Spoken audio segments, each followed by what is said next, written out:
Nuevo Leon in Mexico, the site of the 2019 Scotiabank Concacaf Champions League final. Not only the first leg, but the second leg. It's Clásico Regio 120, the ultimate super Clásico finale to this 2019 Champions League campaign. Monterrey and Tigres meeting for this second leg tonight at the Steel Giant in Monterrey. It's a 1-0 aggregate as we enter the second leg, and we say hello to you. Mike Watts, Tyler Terrence on hand for this one, and this is one of those finals that carries just a little more weight given all that goes into it. Tyler, let's start with Monterrey. Nico Sanchez scores shortly around halftime in the first leg. What did you like beyond the score line about what they did do in that first leg? Well, for the first time this entire tournament, and really we could even take it a step further in the entire season for Tigres, we saw a side that just took Tuca Ferretti's team to a different level, and you saw them not be able to accomplish what they want to be able to accomplish, and that's get the ball out wide, be dangerous, get Eduardo Vargas, Enner Valencia involved, and those are two guys who were really in terrific form, and Enner Valencia did not play a great game. Monterrey did an excellent job of condensing the entire field, pushing them out wide, and just forcing this Tigres team to be something that they weren't. It was just a phenomenal tactical job from Diego Alonso, but only 90 minutes. Well, we saw it in the hours leading up. 90 degrees. It is very humid in northern Mexico as well. A slight crosswind in the Steel Giant, they affectionately call it. And the lights are about to turn on in a special fashion. These 53,000 fans are whipped up and ready to go. 53,000 are here, a million more will say that they were. As the lights turning on in spectacular fashion in Monterrey.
They say the very most poignant moments of a final of a big event can occur shortly before. And whether it's hearing Freddie Mercury or it's seeing these amazing fireworks and lights, Tyler, this 120th edition of this Monterrey Derby, the Northern Classic, carries all this weight. It's the second final they've seen in 3 years' time between the two. After 43 years without a final, it goes without saying, this is special for everybody in attendance, I think everybody watching.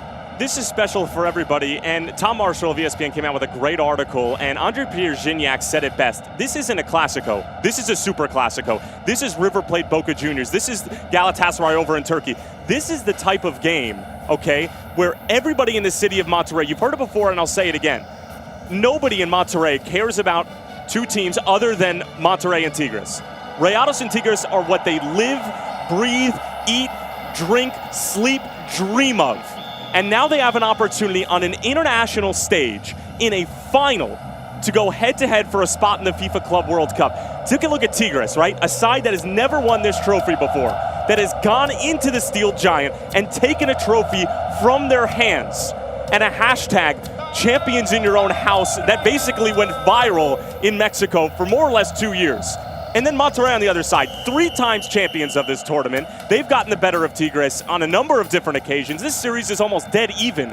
This is one of the best rivalries, not only in CONCACAF, but in the entire world. If you think that these players haven't been dreaming of this moment since the draw came out and Tigres and Rayados were on opposite sides of the bracket, you are fooling yourself.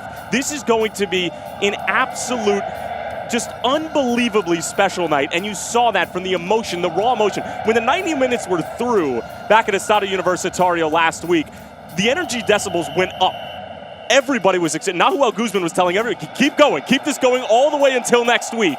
I mean, they have been waiting for this moment literally for 8 days. It's finally here. This is going to be 90 minutes, possibly beyond, of just glutz and glory, just for one team, though. Yeah, they say a house divided cannot stand. Monterrey is proving that wrong this week. It has been jerseys all around town, according to Andre Pierre-Gignac, with that trophy, which right now is in the dark, will soon be illuminated and spotlighted for all to see in the CONCACAF region as the fireworks and the lights continue to display the Steel Giant. Tyler, you think about the importance of individuals in this game, you think about units in this game, and everyone talks about how in finals being clinical in front of goal can be decisive, but in your mind, the midfield and how Monterrey handles the Tigres midfield in particular, given what happened in the first leg, is equally as crucial. The middle of the field for Diego Alonso was nothing short of spectacular in terms of going out and just executing a tactical game plan. Carlos Rodriguez and Celso Ortiz, who, to be quite honest with you, Mike, I was surprised that he even got the nod for the starting 11 in the first leg of the final.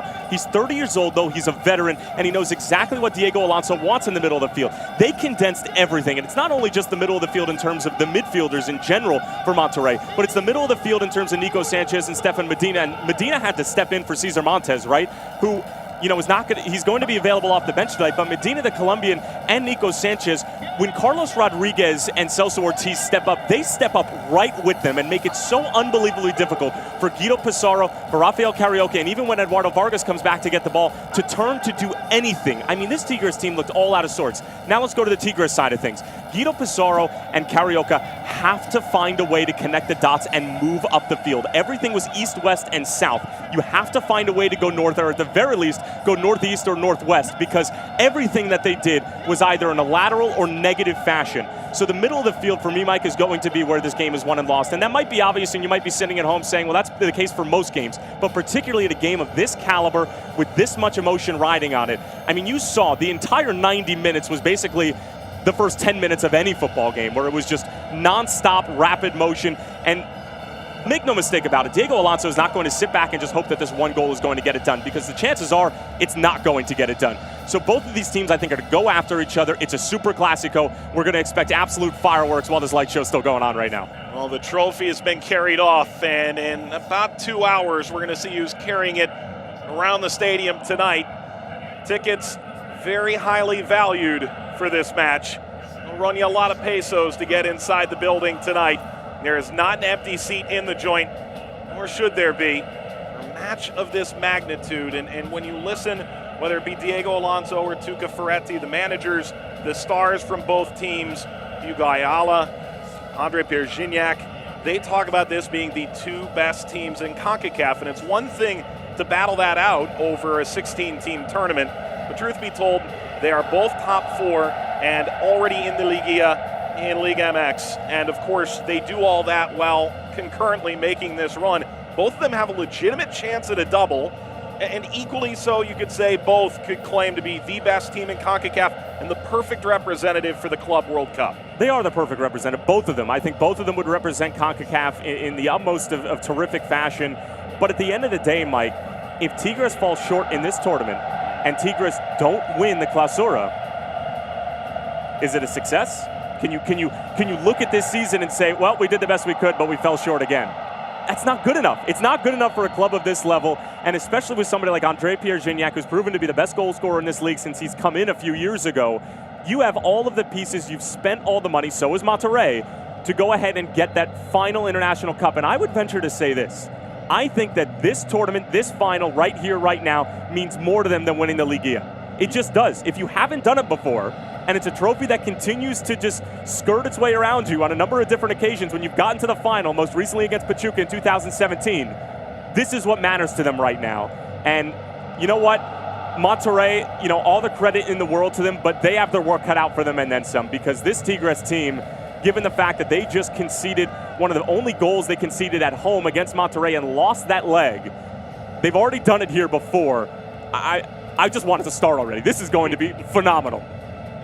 Jürgen Damm saying this week, this win could confirm us as a dynasty. He said, winning or not, biggest team of the decade in Mexico. I think Club America, Chivas having won, certainly this Monterrey side would have a very solid argument against that claim, but Tigres feels they have done everything but carry this kind of trophy home.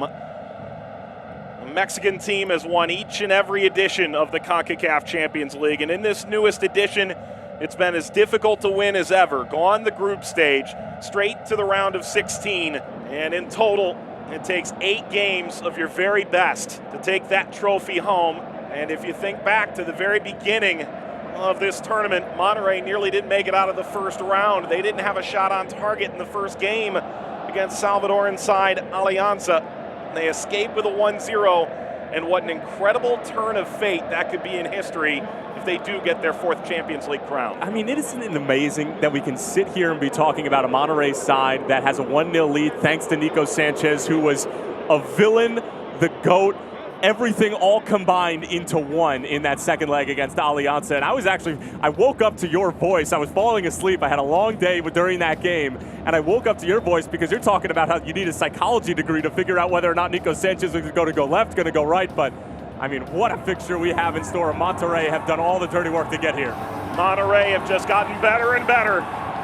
Tigres have dominated all 3 teams they've faced so far, but they face a deficit tonight. Leg number 2, the Champions League final in 2019. The ultimate derby, the Super Clásico, Clásico Regio 120. Tigres and Monterrey take the field.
Es una pasión que no se vive en ninguna parte de México, ¿verdad? Este es un clásico lleno de pasión, ¿verdad? Y sobre todo un poco de locura también.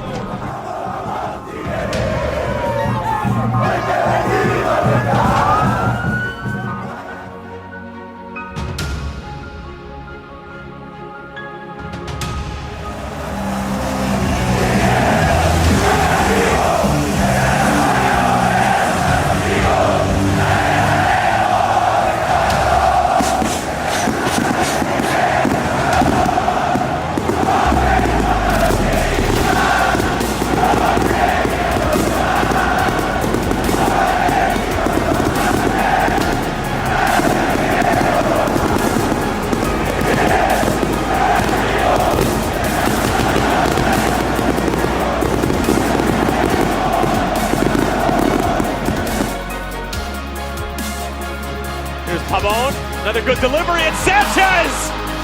Monterrey strike first!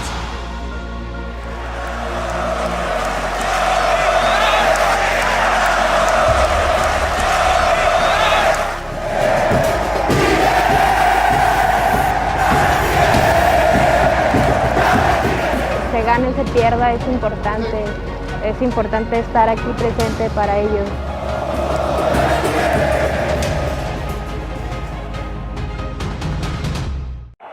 There's the lineup for Monterrey.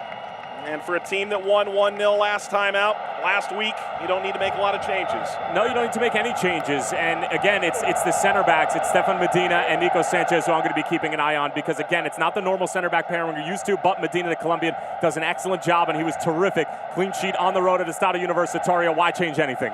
Jair Marufo had the Tigres Saprissa round of 16 game. His father over 400 games as a referee in Mexico's Primera Division before Liga MX. He said he could hear his father's tears of joy through the phone when he said, "I'll be reffing in the 2018 FIFA World Cup." He's the referee tonight, continuing what has been an incredible 18-month stretch for the American, a native of El Paso, Texas. The Tigres starting lineup, they do make changes, and some due to injury, suspension. They're happy to get Chaka Rodriguez back, no doubt. They're very happy to get Chaka Rodriguez back because I'll tell you what, Carlos Salcedo was nothing short of a nightmare at that outside back position in the first leg. And it's not because he's a bad player, but he's just not quick enough to keep up with the likes of Darlin Pabon. So in steps Jesus Duenas, the jack of all trades, the Jesus of all trades, and he just does a phenomenal job wherever he is on the field. But Jürgen Damm starting, question marks all over that. He was mediocre at very best in the first leg. If you're going to start somebody who hasn't really started this entire tournament, why wouldn't you start Gignac? And according to Tuca Ferretti, his 90 minutes against Puebla over the weekend, infinitely better than what we saw, an infinitely improved physically state in those 90 minutes. Why wouldn't he be starting? He's on the bench, though. He is on the bench, number 10 for Tigres. What kind of impact could he make? Away goals don't matter, so if it's level at the end of regulation, we play 30 minutes of extra time, and coming off a knee injury, are they a bit concerned about showing their cards too early? I mean, why do you need to be scared of that? I mean, that's my biggest thing. It's a final. It's the second leg of a final. It's your biggest rival on one of the biggest stages in the not just the region, but in the world. Go ahead and get your best players out there. But if they can get it done like Tigres has gotten it done, and that's the biggest thing, Mike, is that if you have an informed Enter Valencia and Eduardo Vargas, you can beat almost anybody in this region, but you're not just playing almost anybody. You're playing Monterrey, who are just as good as you, and they've proven to be, if not better, in the first leg. For Monterrey, goals in 40 of their 45 games all time in this tournament. A goal would be massive. Away goals don't matter. 2-goal lead could be enough. Tigres Monterrey, it's the final we all dreamed of, the one we hoped for, it's the one we got. Clásico Regio 120, the Champions League final in 2019. With Tyler Terrence, Mike Watts on hand, Monterrey a 1-0 lead, Nico Sanchez a brilliant thundering header. Around halftime in the first leg, Estadio Universitario, and the parallels could be very obvious in short order. Should Tigres get a win here, that 2017 Apertura final between the two sides. And I already just like the pace better from Tigres than what we saw in the opening moments and basically throughout the entire game in the first leg. Valencia.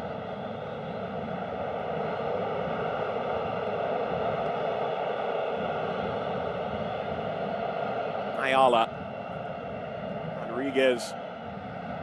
His return could spearhead a notable adjustment to this Tigres back line, and Funes Mori diving in. And I'll tell you what, I do not want to be in his shoes tonight because it was more than difficult in the first leg to try to control everybody's emotions. Some trouble could be brewing here. Referee swinging his finger around, saying no foul, and up comes Hurtado, missing Pizarro.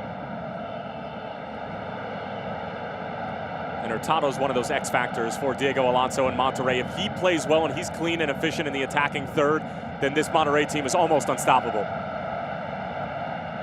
Carlos Rodriguez. 22-year-old reverses field.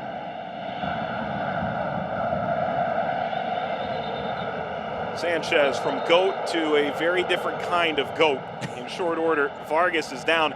He's the one who had spun out on the previous challenge.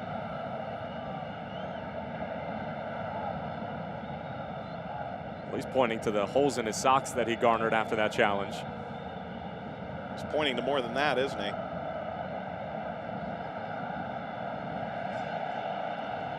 Jeremy Rufo trying to move this along a bit. Carries his family with him everywhere he goes. Can't say I've ever seen that before, but I'll tell you what, it's a very nice tribute. But last thing that Tuca Ferretti wants is to have to make a decision on whether or not to take Vargas off, but you don't have a bad substitute waiting in the number 9 spot. Vargas, the Chilean, scored 4 times against Mexico in Copa Centenario. Went from QPR on to Hoffenheim before joining Tigres in 2017. There's the earlier challenge. I mean, there's nothing in it, and that's why Jeremy Rufo didn't make a call. I mean, Vargas was more or less initiating the play, and he obviously appears to be fine. But it's interesting, Mike, you have in the first minute and a half of this game something to totally stop the rhythm and take the sting out of the game, which we did not have in the first leg whatsoever. I mean, everybody was flying at 150 miles an hour, and it'll be interesting to see how the two teams are going to settle in. I would say that this probably plays into the hands more of Tigres than anything, because Monterrey turned the first leg into a bloodbath and they were successful. Tigres want to put the ball down and play.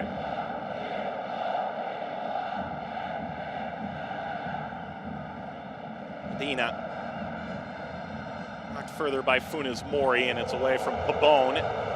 Well, Guzman doesn't get the most riveting applause from this partisan Monterrey crowd. Boy, were the goalkeepers spectacular in the first leg. 12 combined saves between the two. Vargas couldn't turn on it.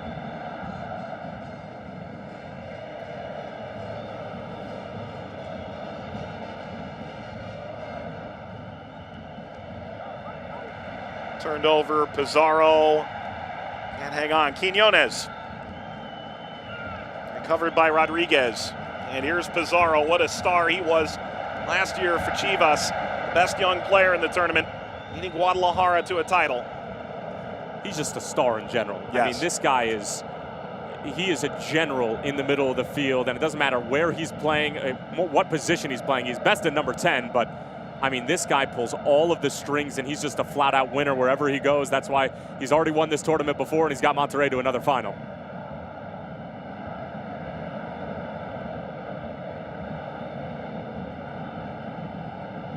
Gets over Pizarro. He's trying to mark his man. We'll see what Dom can put together. Come all the way back to Marcelo Barovero. 35-year-old Argentine.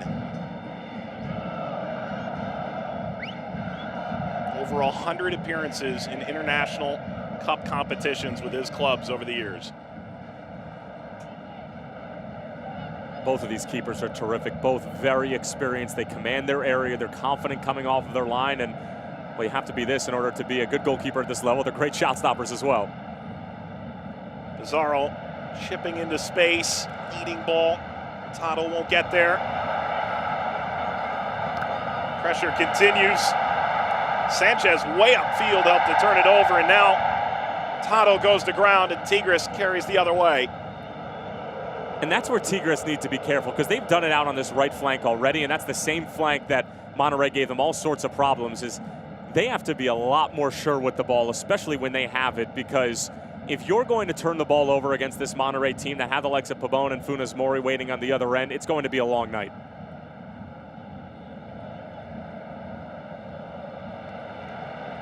Well, an unforced error by Sanchez.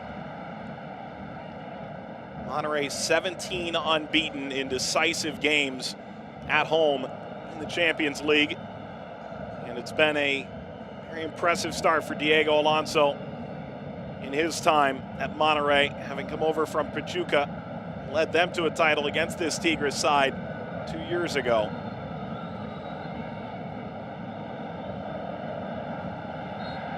Medina steps in and follows through with his forearm.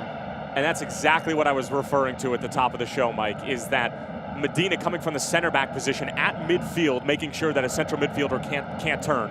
I mean, that is straight from the horse's mouth and Diego Alonso in terms of what they're trying to accomplish in the middle of the field. I thought you were the horse's mouth.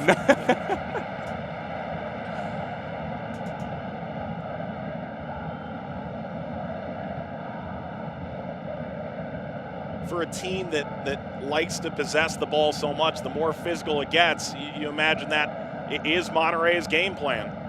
It is, and when Tigres have time on the ball, when they're comfortable, they look like world beaters. But you could say that about most teams that have the quality that they have, right? If you give them time and space on the ball, they're going to look good and they're going to pick you apart. So what do? You close down time, you close down space, and you make them figure out different ways to beat you. And Tigres last week could not figure out a different way to beat Monterrey when they were coming with all that pressure.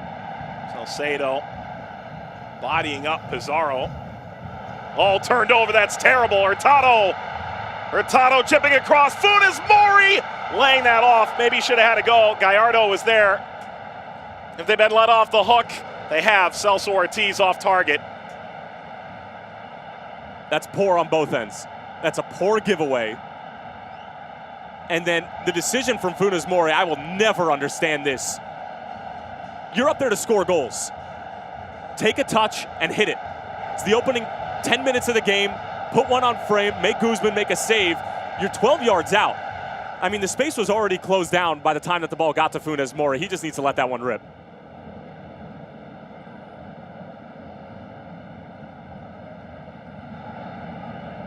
Stepping in, Guido Pizarro.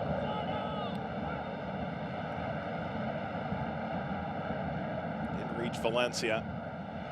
Over the top, Funes Mori giving chase. Holding off Ayala.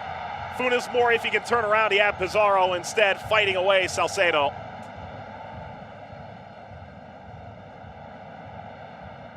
His clearances have been iffy at best from Tigres, and now a foul in midfield.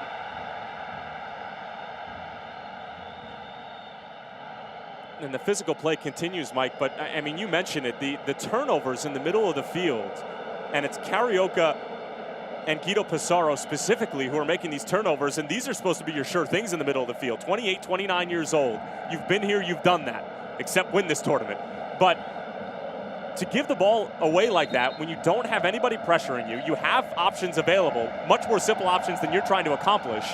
Connect passes, get out of your own defensive third. I feel like we're watching the same game in the first 10 minutes that we saw last week. Miguel Layún has put everybody on notice that there is no area of the field from which he can't strike. Layún, dipping ball. Recovered by Rodriguez. His touch a bit heavy. Carioca ceding space, and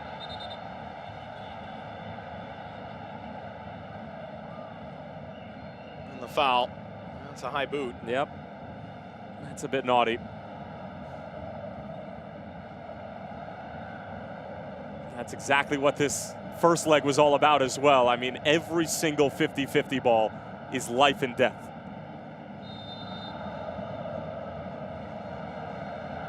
Would you want a final any other way?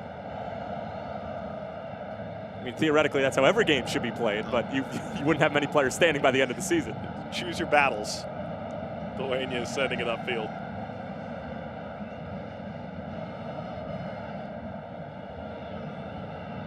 Falling to ground. Quiñones. Ayala. Salcedo.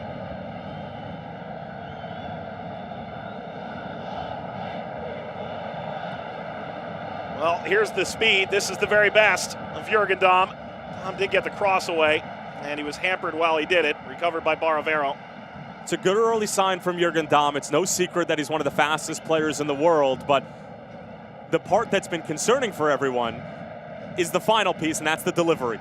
He's going to get by anybody he wants to get by, but it's no use to Tuca Ferretti if he can't pick out somebody in the middle of the box, and that's what he failed to do in the first leg. That's what he's failed to do throughout a lot of his career, but he's still done some incredible things in his career as well, just because he is that fast. Ayala got to touch that. Funes Mori. He's appealing for the deflection. And he has won a corner for Monterrey. And these little pockets of the game, Mike, I mean, this is what I've been trying to say, is that everything moving forward for Monterrey seems so much easier, so much cleaner, so much more efficient.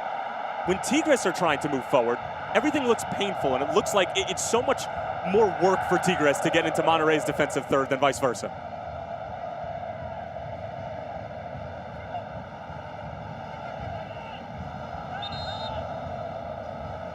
Orlin Pabon. What have they come up with on the training ground this week? Nothing of note. Duenas knocks it away, and well, this could turn into something for Tigres in short order. Nobody closing this down. Finally lifted by Vargas. And you know what? I'm totally okay with that, because the runs that were being made on either side of him were rather pedestrian. There was no ingenuity behind it. There was no creativity. And Eduardo Vargas, I mean, he is a marksman. He's a goal scorer, and he's a go-getter. He grabs the game by the scruff of the neck. Watch him here. He's going to one little bait, feints him out, and then he goes for the chip, and he sees that Barrovero's off of his line, and that's okay, because you're going to need in a final at some point in time some sort of great individual effort, given the way that it's gone so far in the opening, my math isn't that great here, 103 minutes between the two sides. Seems spot on. Took me a little bit. High passing Pizarro. This will run all the way to Guzman. Fire it out to Rodriguez.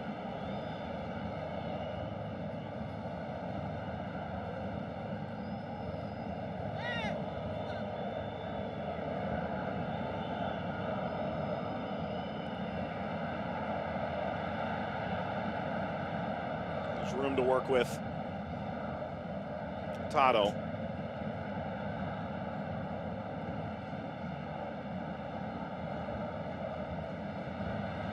Tato pushed by Quiñones.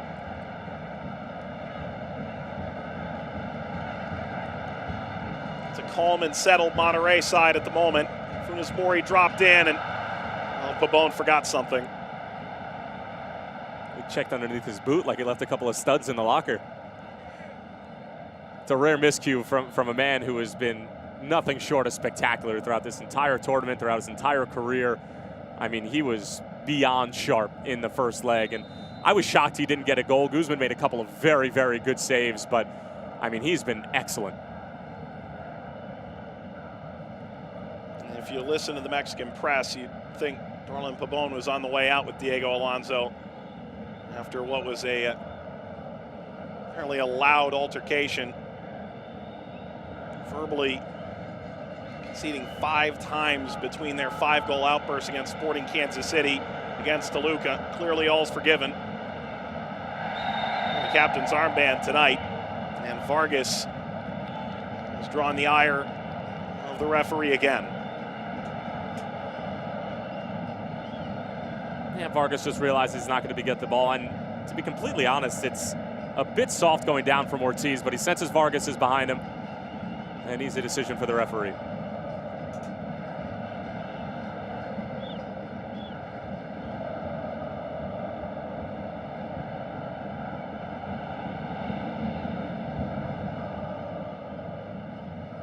Salcedo. Does Pabon have here? Funes Mori. Pabon laying it off, looking for Pizarro on the square ball. Salcedo lifts out of harm's way. It's great defending from Salcedo. That's where he belongs, in the middle of the defense. He is not an outside back, and that's where Monterrey exposed them last week. Pabon, early ball! That's knocked away by Guzman. That was nearly a devastating own goal. And if not for cat-like reflexes, Tigres has been spared their blushes. And this is why Guzman's one of the best keepers in CONCACAF. He is always on his toes. He is always ready.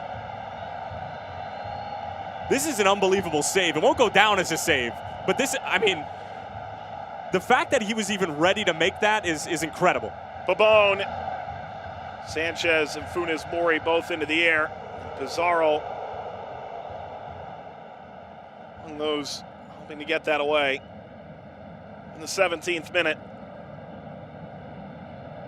It's so similar to what we saw last week. So many self-inflicted wounds from Tigres. It's not 100% Monterrey just being better than them.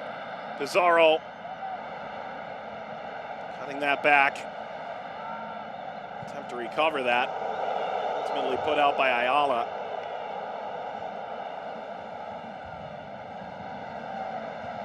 Pizarro. Rodriguez, who has won trophies with both clubs. He's the only one who could say that.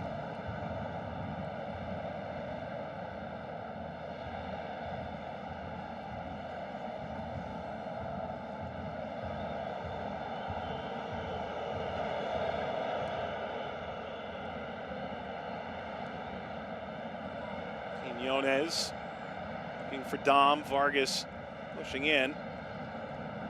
And those are the types of mistakes that I'm talking about, because you've just been battling pressure. Guzman has to make this save. You kind of are scrambling at the back. Pizarro did a great job of taking the sting out of that sort of counter from Monterrey, getting the ball out wide, and then Quiñones decides to try to play a Superman ball on the other side. Get it to the middle of the field, don't bypass Pizarro, don't bypass Carioca, and let the game progress naturally.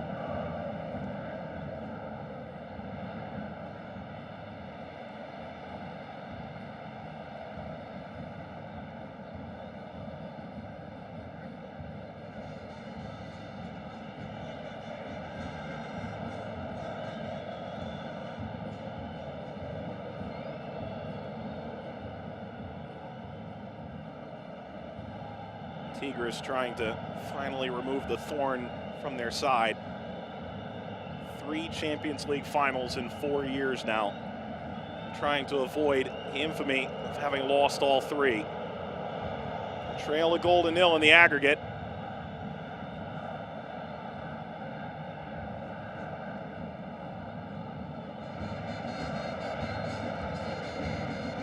This is a little more within themselves for Tigres, but then they do indeed turn it over again.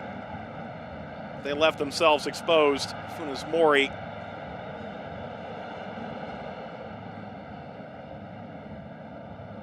Vargas chased by Ortiz. Vargas finally impeded. And he's the only player for Tigres right now that looks like he wants to go and win this trophy. He's the only one I'm seeing that's being brave, being bold, trying to make something happen. I mean, he's the best ball carrier on this team, and that should be said. But at the same time, where's the Quiñones that we've seen throughout this entire tournament, that's been running at defenders, that's been trying to make something happen, being creative in the attacking third? Where's Jesus Dueñas getting forward from the outside back position, whipping balls into the box? And again, a lot of credit to Monterrey for what they've been able to do tactically on the defensive side of the ball. We'll try the right-hand side now. Carioca. Dueñas. Valencia and Vargas awaiting middle of the field. Carioca. And that's the first time you've called Valencia's name tonight. And it's because he was standing in a decent position more than anything. All for Dom. Challenge from Gallardo. Be a goal kick. Dom is appealing for more. He's not going to get it. You can see all the potential in the world in Dom, and there was a time where he was highly sought after, but hasn't really seen a ton of time in Liga MX this year. He's dealt with injuries over the years, and ultimately, you do wonder if he's ever going to reach the potential that so many had transcribed for him.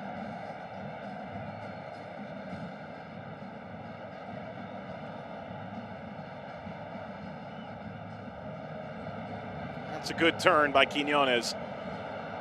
Quiñones squaring this up. Dom was coming in, and ultimately that's put out for a corner. And this is what we've been waiting for Tigres for the first leg and the first 21 minutes of the second leg. Quiñones, Vargas, Valencia running at these Monterrey defenders. I get it. Jesus Gallardo and Miguel Ayun are great outside backs. The two of them started the most recent international window for El Tri, but they're not Superman, they're not invincible. Run at them, make a decision. Quiñones will have to wait, do this again. Rufo stopping play.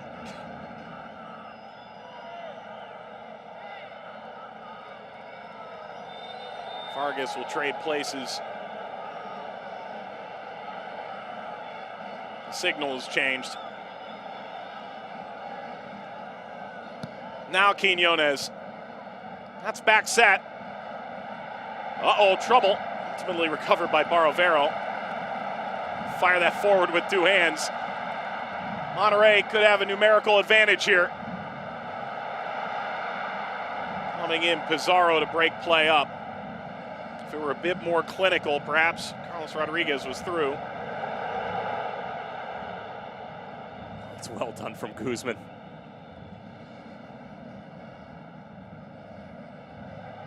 Trying to force his way in Dom. Gallardo. Ball's finally settled. Over the top, Pizarro. This will drag him a bit wider than he wanted. Three-striped shirts, down goes Pizarro. Well, this could be the moment for Monterrey.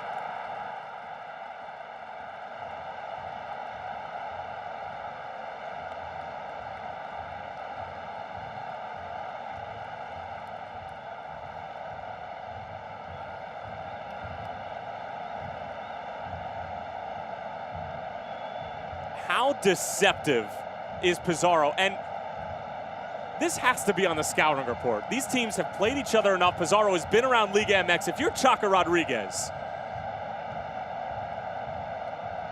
you can't fall for that in the penalty area. Even if he does drag it back, it's on his weak foot. He's headed towards the byline. You have it covered.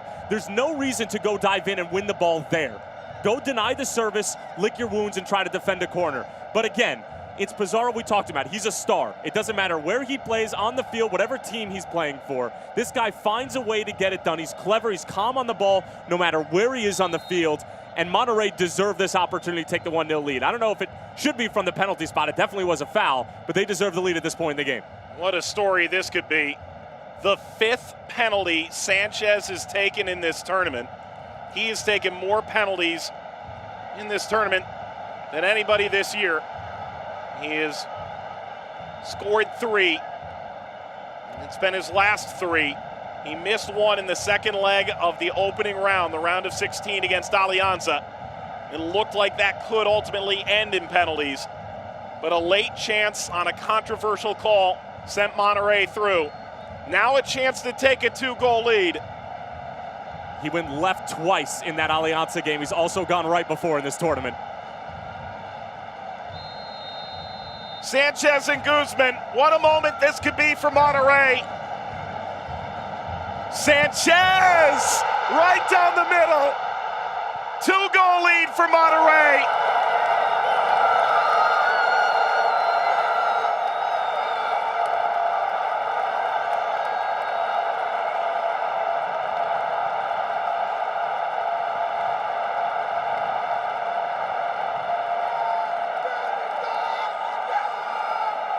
His 5th goal of the tournament, his 4th from the spot, his 2nd of this final round in the Champions League.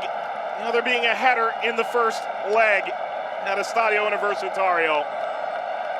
Well, it's not the greatest of penalties, but he's deceptive. Gets Guzman leaning run weight, goes the other.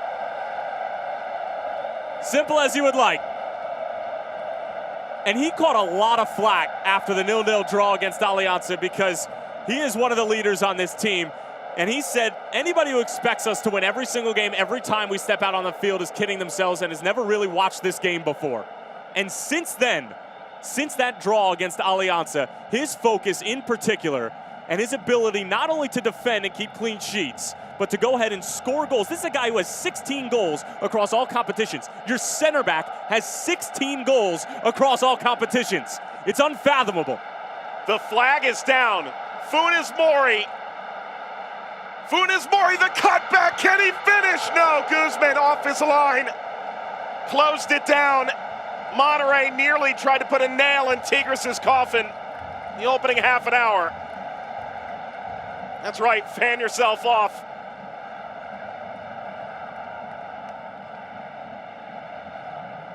Well, you thought that maybe the goal from Sanchez would be a wake-up call for Tigres, that they're going to again miss out on this trophy, but it only proves to be a launching pad for Monterrey and for this crowd. Pabon gets right off the chest. Pizarro and Sanchez had gone up and over the defender. He almost jumped out of the steel giant on that. That was pure adrenaline. Here's the penalty again, and he doesn't hit it cleanly. I mean, if Guzman dives the right way and makes that save, and Monterrey goes on and squanders this lead, I mean, Sanchez turns the villain again, but fortunately, able to get him going the wrong way. What I'd pay to be a fly on the wall right now. Tuca Ferretti's bench. Dom sliding down. Get away from Valencia. He's been the talisman for Tigres in this tournament. A goal a game in this tournament.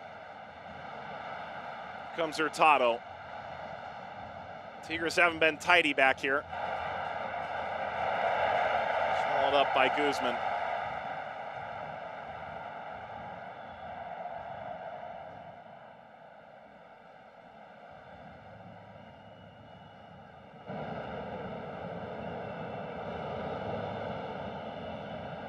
Lyon.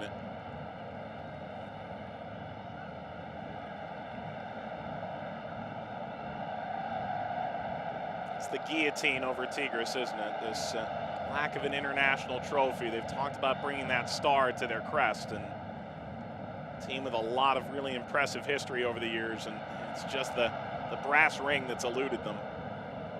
Here they are again, not playing their very best. There's nothing there at all.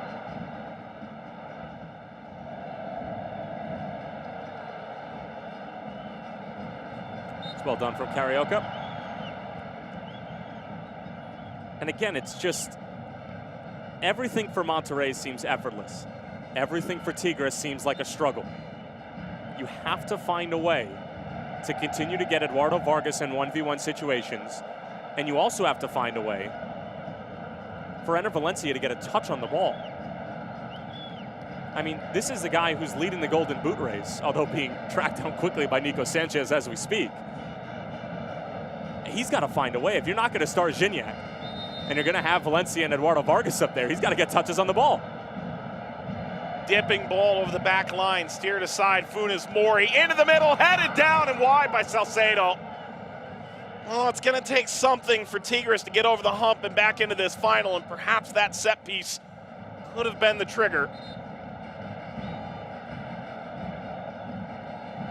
He's so settled, Tuca Ferretti, and yet there are those moments where he can fly right off the handle. He's a very entertaining fellow. Is he settled, though?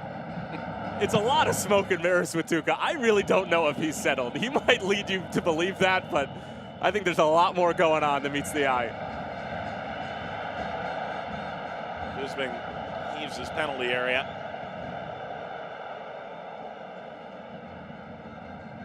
It's like the ultimate dichotomy. Diego Alonso celebrating a goal, and seemingly Tuca Ferretti existing while a goal occurred. You would think that Tuca Ferretti is watching the opera while he's coaching a football game. I mean, very discerning. It's just doesn't look, sometimes he just doesn't look happy to be here. I think he'd be a lot happier if the scoreline was reversed. Alas, I won't find Pabon. It was a hopeful, threaded ball. Dom.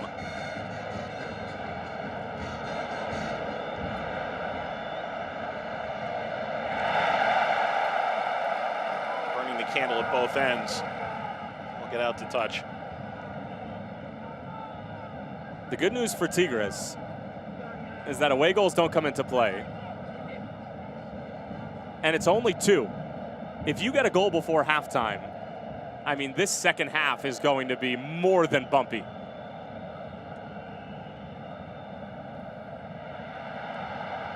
It's a well-won ball. Medina. Funes Mori's been a great outlet.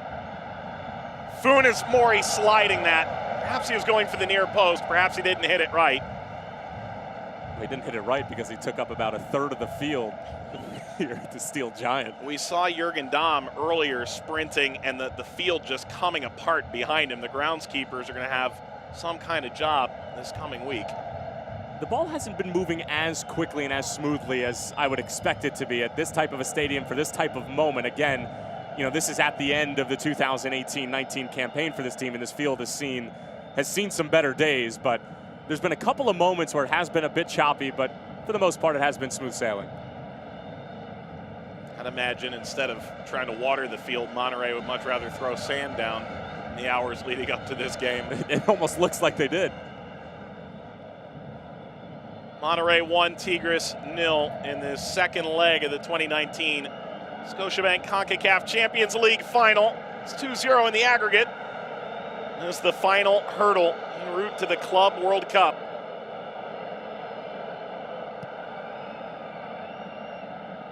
Holding it up, Quiñones. Layun knocking it out. It'll be a Tigres corner.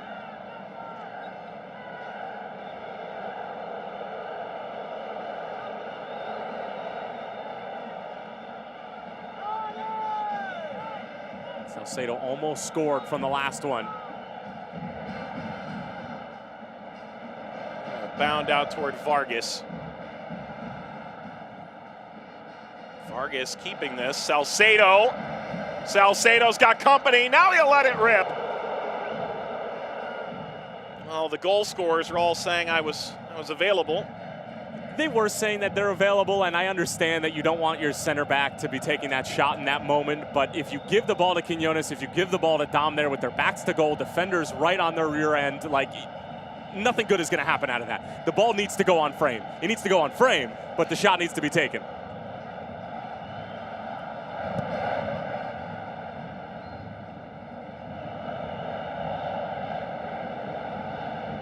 Just up by Layun.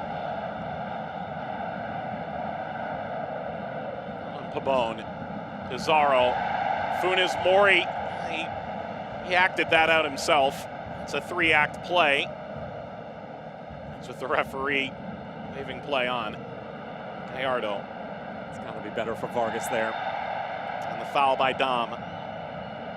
And that's what Tigres can't do for these next 60 minutes or so, is just let frustration boil over. And moments like this, where you don't need to commit a foul, where you still have the opportunity to press and win the ball in Monterrey's defensive third, keep your composure, keep your head. It's a 2-goal game. How many times have we seen in this sport, or how many times have we seen these two teams score 2 goals in a matter of minutes? It's more than doable, but you have to keep your composure. You have to find a way to break down this Monterrey team if you are Tuca Ferretti, because everything you've done up until this point has been an utter failure.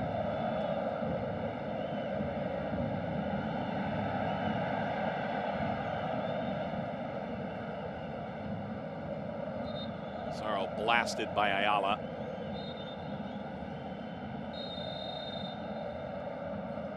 A couple of Mexican players that could be in Tata Martino's crosshairs leading up to the 2019 Gold Cup. The groups are out.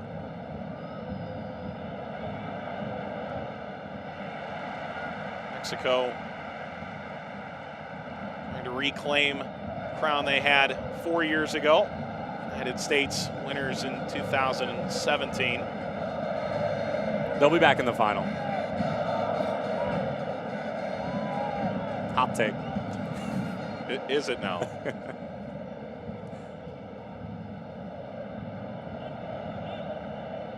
Not if Jamaica has anything to say. I haven't quite parsed out the bracket yet to see where that all amounts to, but it seems like Jamaica has done well these last couple of turns. They have, but Mexico's not going 2 Gold Cups in a row without getting to a final. That I promise you. Especially if they have guys like Rodolfo Pizarro, Miguel Layun, Gallardo. I mean, how many L3 players do we have playing on the field right now? It's obscene. I think there's many who would say that's why these two teams have eclipsed everybody else. Valencia.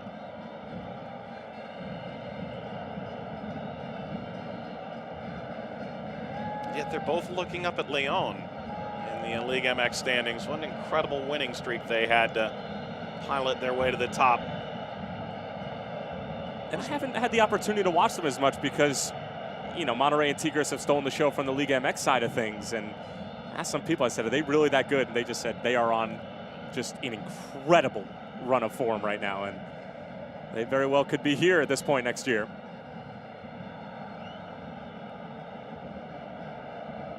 Ayala 4 times a champion in Liga MX.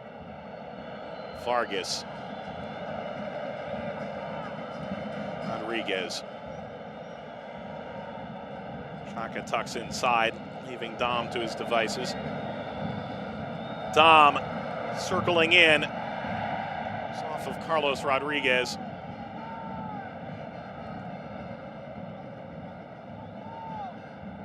I'm not sure whether Gallardo was expecting the whistle to be blown, but he just flat out conceded possession to Tigres. Is he going to pay for it? Rodriguez. Valencia may have been trying to steer that off of Medina. Successful. Well, this is the true storyline here. Gignac is healthy and ready to go. Aquino, noted forward option. This is a Tigres side that has all kinds of firepower available should they trail in the latter stages of this game. They could even make changes at the half.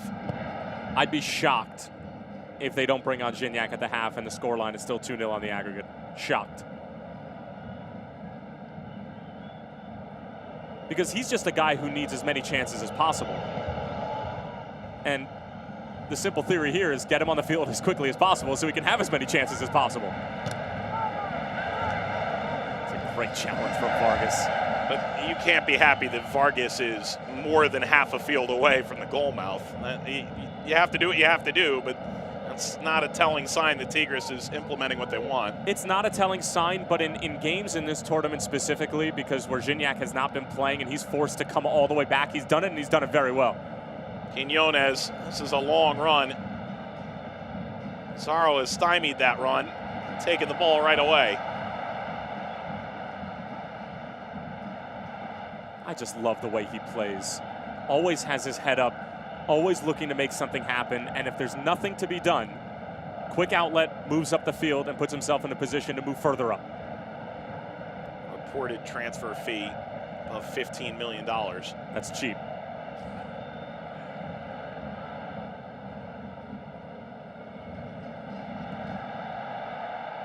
A lot of effort from Valencia to get the ball. He has won it, and he's taken a corner away. Ortiz bodying him up. And another set piece for Tigres to try and make something of before the half. And that is the definition of making something out of nothing, because Valencia was going nowhere and just found a way. I mean, that's a veteran player making a veteran move. But now it's just a matter of Tigres have had corners, they've had set pieces, they've had that one great chance from Salcedo. Can you find one and put pressure on Monterrey?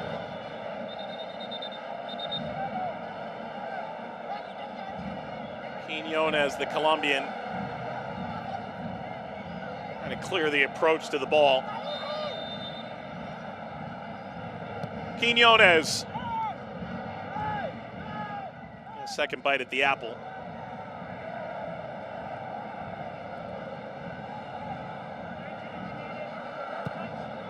Quiñones, Pizarro the target. Steered aside by Pabon. Hurtado latched onto that. He'll force his way through the door. Oh, he's gone right through the legs. Rodriguez. That's incredible from Hurtado. 1v2, finds a way to keep it. And look at Pizarro. Pizarro is fouled. That's going to be a yellow. Pizarro had a very similar run against Sporting Kansas City in the semifinal that dropped every jaw in the joint. See ya. See you at the podium while I'm collecting my trophy. Again. That's nasty.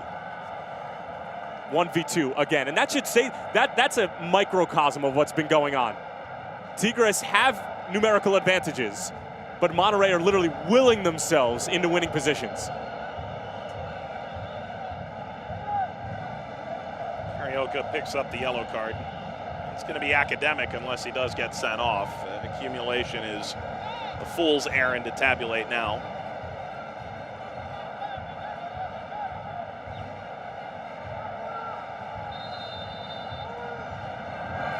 Lyon, well defended. Pabon, Sanchez.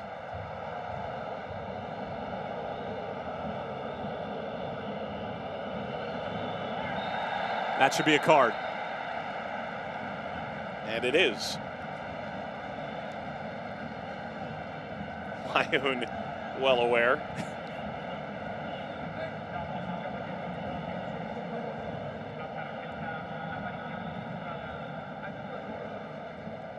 Only one thought on Lyon's mind there, and that was stopping the counterattack that was rapidly ensuing for Tigres. Lyon time at Watford. He's in Serie A.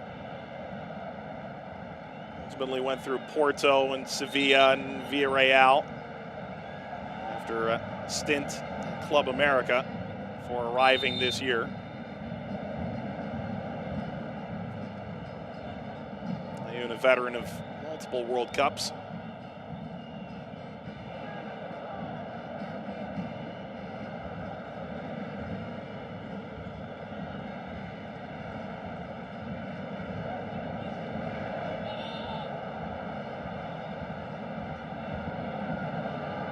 Something here for Duenas, brought down by Valencia. Just to widen out just to try and keep this alive. Well, the frustration is evident right now. And at some point, if you're Tuca Ferretti, you have to say to both Chaka Rodriguez and Jesus Duenas, you have to get further up the field. Not entirely sure if that's what he's writing down on his magic whiteboard right now. But the delivery of Duenas, and we were talking about this before we came on air, it's invaluable. But he gets more of those opportunities when he's in the middle of the field than in further positions up the field. And you just have to be more daring. You're down 2-0 on the aggregate in a final against your bitter rival. Go be brave. Go make something happen. Go make Monterrey think twice about moving up the field, because if you were to look at this game from 30,000 feet and you had no idea what the scenario was, you wouldn't know that it's a final and that Monterrey's up 2-0. It's not like Tigres is scrambling and has that sense of urgency you would expect them to have. I hope that's what we see in the second half. Hope we also see Andre Pierre-Gignac come on at the half.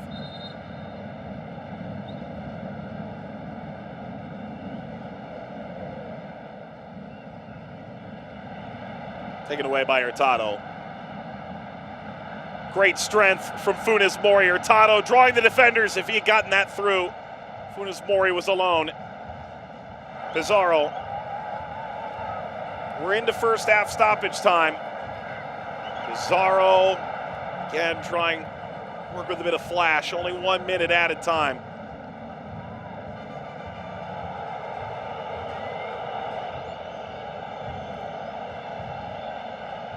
I will say there is an element of being a bit taken aback by Tigres' blasé attitude at present. By the same token, I imagine they're going to go to the dressing room and get somewhere between a tongue lashing and a total tactical recharge. I knew you enjoyed your time in France, blasé.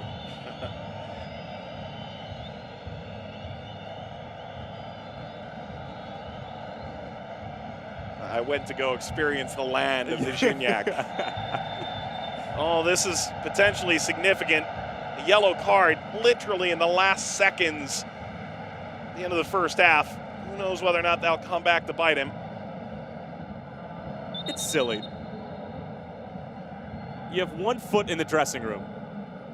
And 1 foot on Gallardo. You beat me to it. That's Quinones. That doesn't feel good.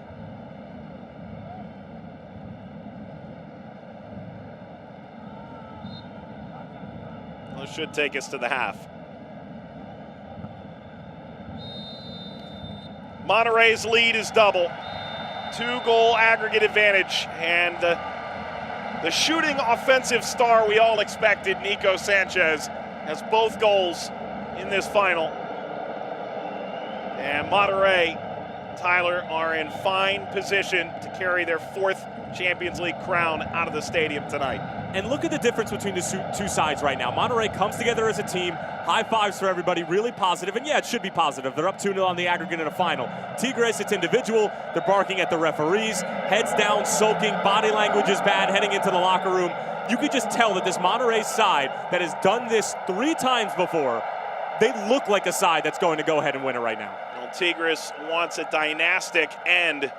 They think this could be the crowning achievement. It's been a great run, but it's been all Monterrey again. We've played 135 minutes in this final. It's Monterrey 2, Tigres 0.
In this first half, Tyler Terrence, not good enough from Tigres. There were some bright moments, but moments like that seem to erase all of them entirely. Well, it was moments like that where it just left you scratching your head. Okay, so you haven't changed anything, just from a mentality standpoint from last week, because I said to you after the first 15 minutes, it looks like we're watching the same exact game. Mistakes at the back, poor giveaways in the middle of the field, Carioca and Guido Pizarro being virtually non-existent, and then Guzman having to make a save on his own player. A diving header by Carlos Salcedo, and that's when things seem to turn a little bit into a more even game with a few less mistakes from the back. We saw some amazing work by Pizarro, including getting a penalty, and it's one that they would score in the 25th minute. And I'm still shocked that Chaca Rodriguez, as experienced as he is, fell for that. All the credit in the world for Pizarro for making that kind of move and that kind of play, and Nico Sanchez has just been on a tear this year from a goal-scoring standpoint, and he's not too bad at the back either. But I still can't believe Chaca Rodriguez dives in like that. I mean, listen, Tigres had some chances. Salcedo, your center back, had your 2 best chances of the half. What does that say about Tuca Ferretti's side and what they tried to accomplish in the first half? We see the continuation of Pizarro's dividends from the large investment Monterrey made. Carioca picking up a yellow card, Layun picking up a yellow card as well, and then Hurtado and especially Funes Mori show bright moments in transition off these moments of struggle from Tigres.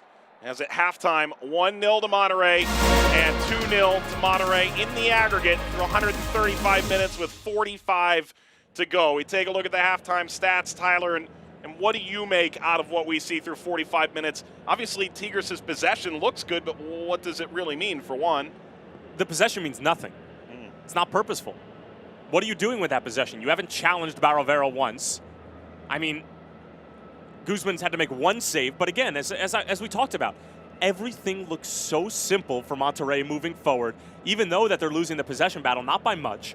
Everything just looks so effortless, and I just still can't believe that after the leg that they had in the first leg, that they come out and put on this kind of performance. The good news, again, is that you're only down 1 goal at the half, and you do have Andre Pierre-Gignac available, and again, I would be beyond shocked if he's not going to come on at half and he's not warming up right now. Right from the horse's mouth. Back with more here, second half of this Clásico Regio, number 120 in this Champions League final after this. This is where we live. It's where we belong. But for now, we wait. Wait for our time until we sing together again. With hope shining bright and thunder in our hearts, we will come back strong, where champions are crowned.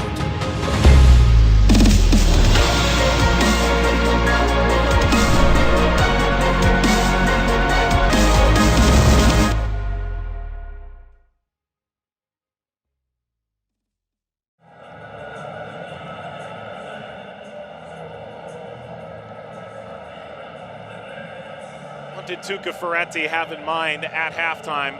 He did have the 2 changes that I think were on the forefront of everybody's mind. Aquino will come on. It's the end of Jürgen Damm. It's a little overdue, to be completely honest. I mean, Aquino should have started this game. Yes. I don't think that Jürgen Damm proved anything in the first leg when he came on and they made that double switch. The double switch should have been Damm and Andre Pierre Gignac. It should have been the same exact thing. I mean, Gignac should have started, but we can sit here and play the what-if game all we want. But from an energy standpoint, from a goal-scoring standpoint, and just from a straight-up Andre Pierre Gignac being an absolute baller standpoint, this is exactly what Tigres needs. Because even an 80% Gignac, I'll go a step further. A 65% Gignac can get at least 1 goal in this game. He is that good. He is that good in the area, and he just brings an aura to this team. I mean, he has been so well received by the city of Monterrey, with the exception of Rayados fans, since coming to Mexico. He's a Mexican citizen now. He has 2 kids who were born in Mexico. This is his opportunity to cement his legacy and basically solidify him making the right decision and coming here and denying all the offers that he's gotten from Europe and those offers that he's gotten from Major League Soccer as well.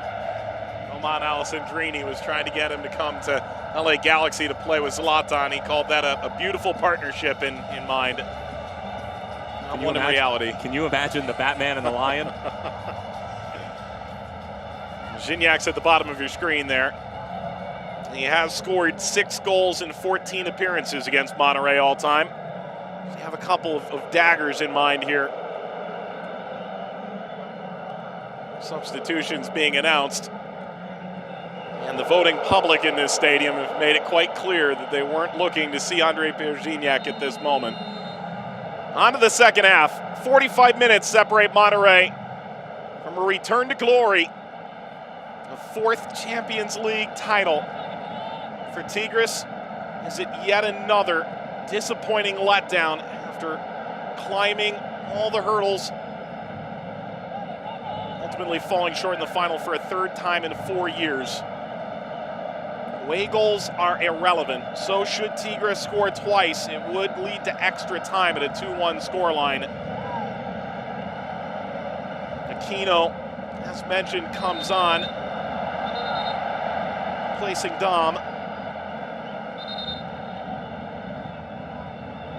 Aquino's not really your goal scorer, but the man will provide the key pass to lead to it. And something else that Aquino does really well is that he's brave, and I've used this phrase a number of times, but it speaks true in that he also just loves to run 1v1 at defenders, and that's what Tigres need at the time. They need somebody to break that initial line of pressure, because when Monterrey have everything set up, and if the first player for Monterrey wins that tackle, they're in a position to then go counter. If Tigres can break through that first initial block of pressure, then they can start to make things happen, and Javier Aquino might be able to unlock some things for Tigres here in the second half. And that's a very clear welcoming party on Pabon.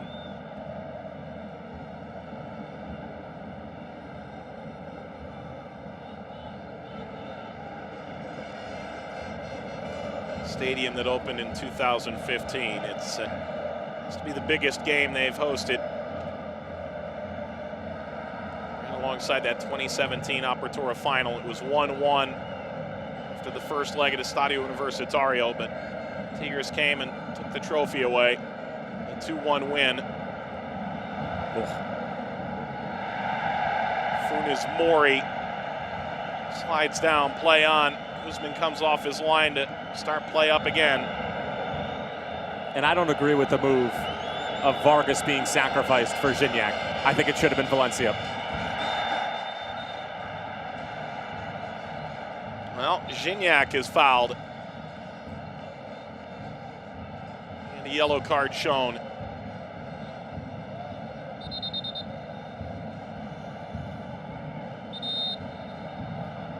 Yeah, it's Medina who senses that Gignac is going to turn, and that's one of those moves that Gignac has in his bag that even if you know it's coming, you're not going to be able to stop it. You just got to hope that you're going to be able to slow him down in some way, shape, or form, and for Medina, that form is fouling him. It's the 4th card handed out in this match.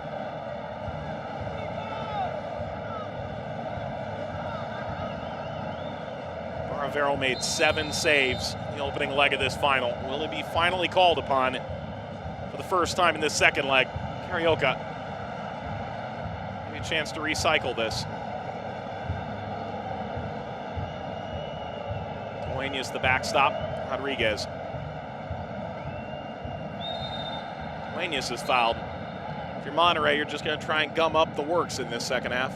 And they're excellent at doing that. They're all professionals. They're all veterans. They know how to kill a game. And that's why they've done this 3 times before.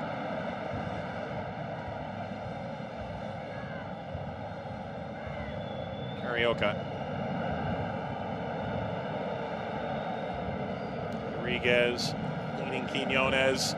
Quinones for Valencia, back across. Well, Gignac had an idea. Ball didn't sit up just right for him. Barovero's got it. And you know what? We talked about a sub 100% Gignac and how he still can make things happen. If he's 100% fit, he doesn't think twice about this. Why is he pulling up like that? Does he think somebody's behind him? That looks like a perfect opportunity to pull that off, and he's only 6 yards away. Even if it's straight at Barovero, it's still probably finding the back of the net. That really makes me wonder exactly how fit he is, and I told you before we went on air, that quote from Tuca Ferretti, I don't 100% buy that. He said he is 100%, and he said that coming into this final, infinitely improved his physical state. After the 90 minutes he played against Puebla. Of course, Tuca Ferretti on a bit of an altercation in that game with one of our personal favorites, El Chelis, Puebla, and both of them were handed match bans by League MX. Speak for yourself, personal favorite. Gignac will bounce away from him. Sanchez was pulling at his jersey.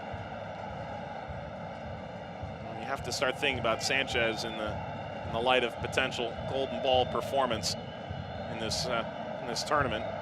2 goals in the final, and defensively really a stalwart for Rayados. What a time to be a center back in world football. Virgil van Dijk being named the PFA Player of the Year in the Premier League. Nico Sanchez potentially going to take the golden ball. Pizarro can't connect. Long way to go.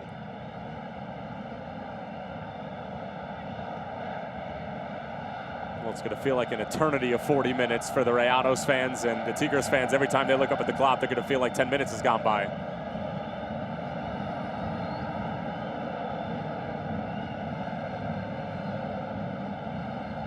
Sanchez, further by Pabon. Tato trying to work a quick interchange with Pizarro. Tigres will move into second gear. Locals don't care for Valencia. Valencia doesn't care. Valencia, this is onside. And there's the late whistle. And Gignac is arguing with the head referee, Jair Marufo, but I don't know exactly what he's arguing about.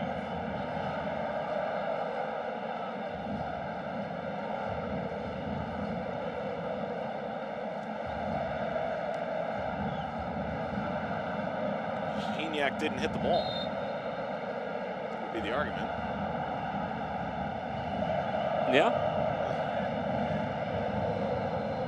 So I didn't see that. It was a bang play, and I can understand why it might be difficult for the head referee or the assistant referee to see that. Grab my spectacles and see if I can't get a better look at that. No. Monterrey unbeaten in the knockout stage in the history of this competition. One that's seen a Mexican champion each and every time. Canadian side Toronto FC came as close as anybody. Montreal and RSL have come close in the last decade. Ultimately, Mexican sides have run a show. Gignac, that's too high. Be able to get to that. He's motioning, just saying the delivery needs to be a bit lower. The same goes for the bicycle kick attempt, or non-bicycle kick attempt. But just his presence, and he did this in the first leg as well, just him coming onto the field. If you're Diego Alonso, you have to you swallow your pride and you say, okay, this is one of the best goal scorers that we've seen in this region for years. You have to play a bit differently. Nico Sanchez can't go 15 yards up and challenge Guido Pizarro and challenge Carioca in the middle of the field. Stefan Medina can't do the same thing. They have to be a bit closer to Gignac. So the whole dynamic and the tactical plan for Diego Alonso changes when Gignac steps on the field. He's been a magnet in the early going for decent service. Funes Mori, oh, he's gotten through. Pabon, slide down. That is a clean challenge right through the legs of Pabon. Believe it was Aquino, and that was outstanding.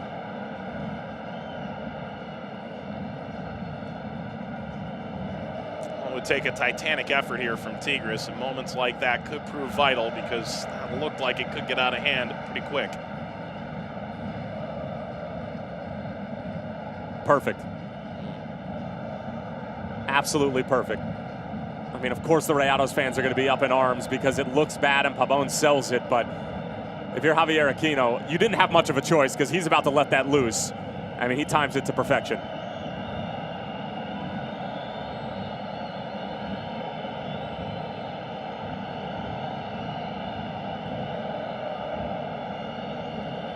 Monterrey's aggregate lead, 2-0.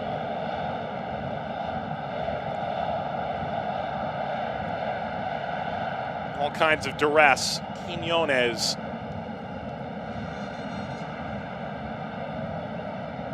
Again, the quality just lacking for Tigres in those big moments to break a line of defense for Monterrey. Rodriguez. Header, Gignac! Oh, that save is incredible from Barovero! He's left it all on the line!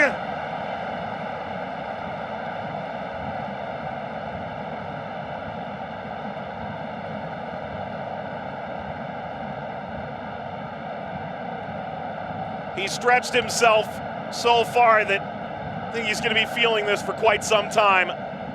Sad eyes.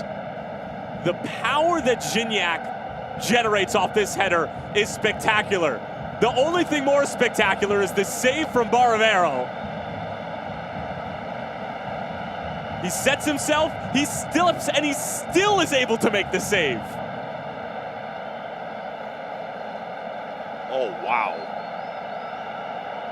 And you had a feeling coming into this game that he was going to need to make at the very least, one massive save. There's number one. One wonders if Barovero have trouble here. He doesn't in this instance. But,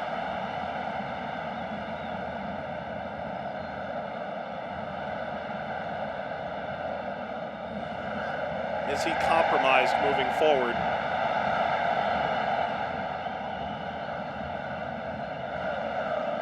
Well, I'll tell you what, Gignac doesn't need any help, so that's a conversation that needs to be had between the athletic trainer on the Rayados technical area and somehow try to communicate with the back line or a midfielder, whoever's closest to the bench, to see if he is all right, because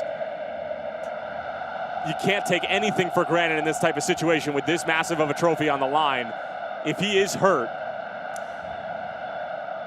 big if, but you've got those substitutes to use. The problem is Luis Cardenas is your backup. He has played 2 games in Ligue MX in his life here in 2016. There's the cross.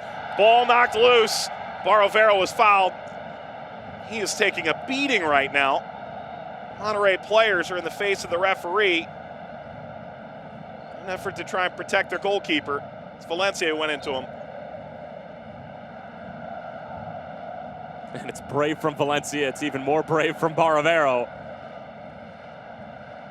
It's a 50-50 ball. I don't see too much wrong with it. I mean, Valencia, he is a tad reckless in going in, and he doesn't make any effort to at least avoid colliding with Barovero. But again, in this day and age, keepers are always going to be protected, and Barovero knows that he goes up for it strong, and he makes an effort, he's going to get the call. But he's paying dearly for it physically. You talk about having to earn a trophy. He's going to earn every centimeter. He won Copa Libertadores in 2015 while he was at River. Moved to Mexico in 2016. Had having played over 250 games in his native Argentina. Referee is counting the seconds. It's all time that'll be added later. Who knows what kind of heart-pounding play remains there. He does not look in great shape between the shoulder, the hit he just took from Valencia. Cesar Montes is waiting to make his entrance.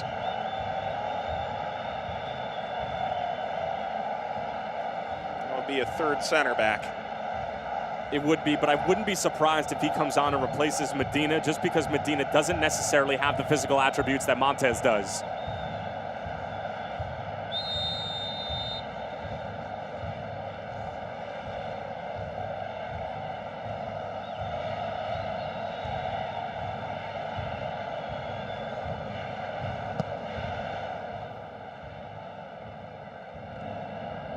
Started that Copa MX final. Monterrey called all the other goalkeepers over to lift the trophy alongside him. Ultimate team man who's played every minute of this tournament. Both goalkeepers playing tonight gone the distance in this tournament. Guzman there being the other.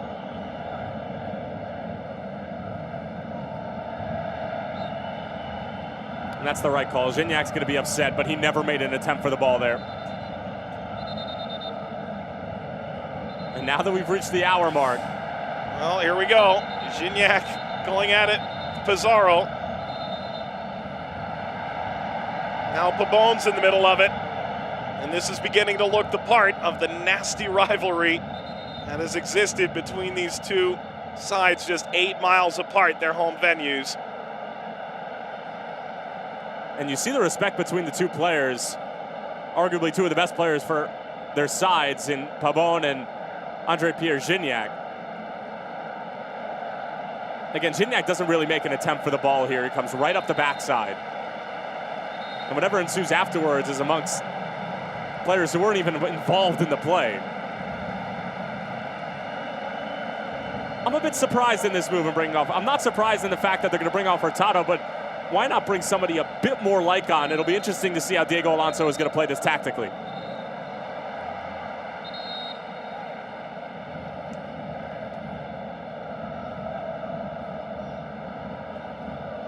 If you're going like for like with Hurtado, you do have options there in a Maxi Mesa or a Angel Zaldivar, a little more like for like, but truth, this is an out-and-out winger for an out-and-out center back. And it looks like Montes is going to slide into the middle of the field and sort of act as another anchor and sit right in front of the back line, unless Medina is the one that slides up there.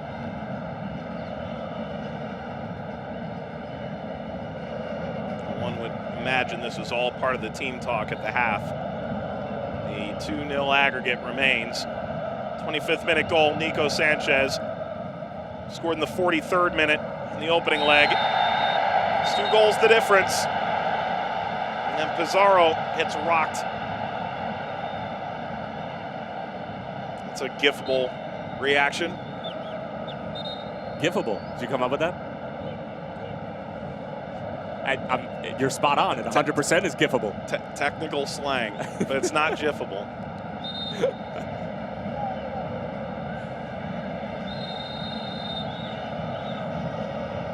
I mean, it's fitting for Pizarro as well. I imagine the caption would be like when somebody says that they can cover me on the football pitch.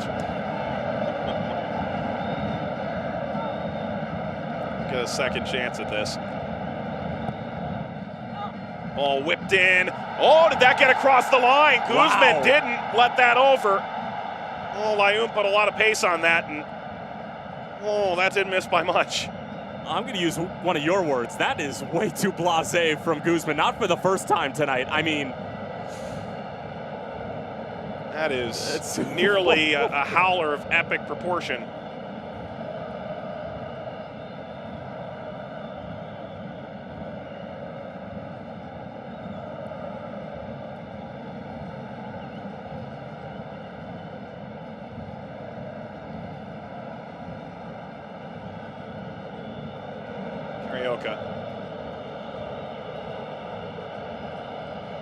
Aquino. Gignac turned away, come away with the ball. Gignac early, ball bounces down, not good enough from Quiñones. If he hits that clean, he's in a wonderful piece of real estate. Gignac was livid with the lack of response from Quiñones after the fact because the ball was still alive, and Quiñones was still upset with himself for scuffing the opportunity, and Gignac, rightfully so, is saying, keep going, the play is still alive. Dueñas, square ball. Salcedo.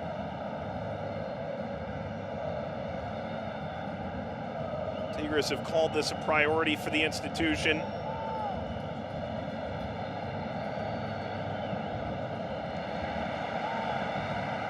Gallardo turn this into a throw. Let's take a better look at this. Oh, it's those two little baby steps that he takes back there that, because right there it's not, when he starts to drift a little bit, that's where I think that he gets mighty close to that whole ball going over the line, but I think that he's all right.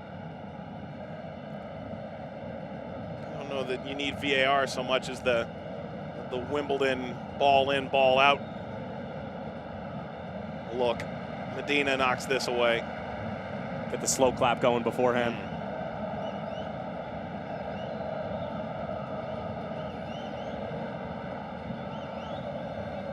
VAR not part of the equation tonight.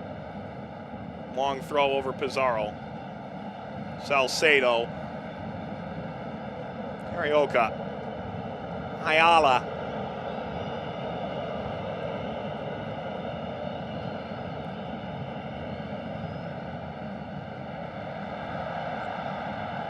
Pabon. Was he kept on side? He wasn't.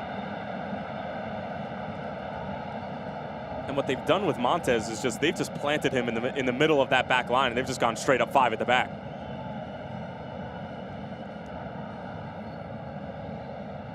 Second leg of a final at home, up 2-0, why not?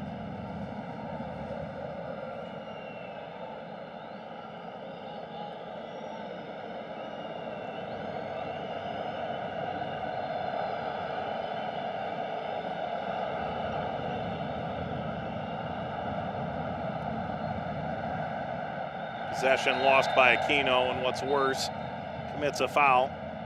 Precious time ticks away.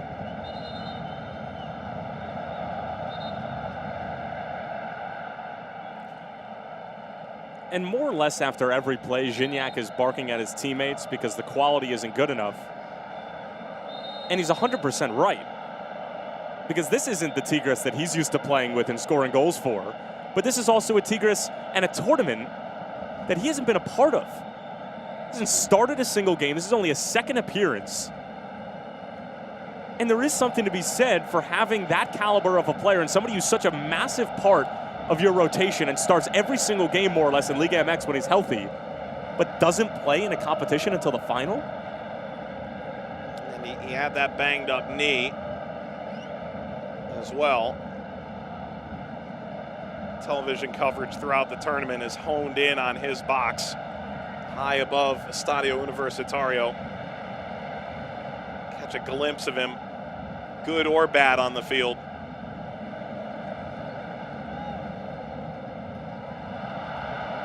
For Pabon, struck the other way. Gignac trying to get by Montez. He flips him over. And that's unnecessary from Gignac. The ball was already gone. He tried to judge the bounce. He actually did it really well. The only problem was that Cesar Montes judged it just as well.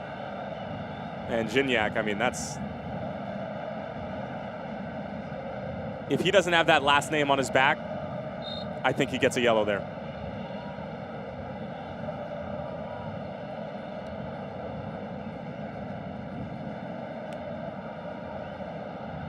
All headed down. Pabon slips it through. Pizarro!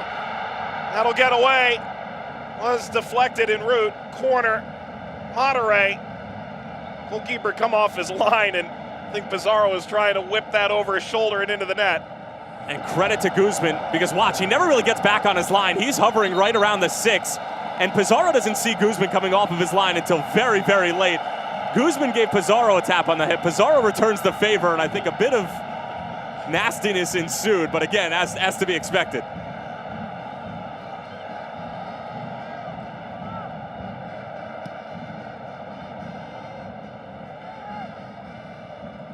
Be another corner. Pabon and Monterrey. Pabon, 4 10-plus goal seasons in League MX. Drives the corner.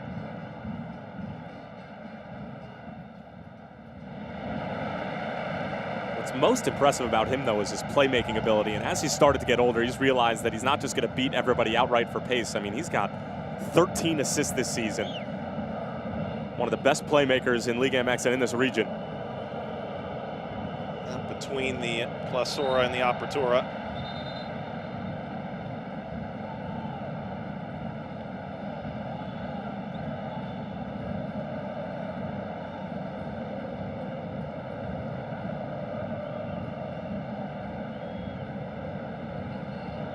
It's a long run here for Ayala. Kept that in, but at what expense? Pizarro, a bit of footwork.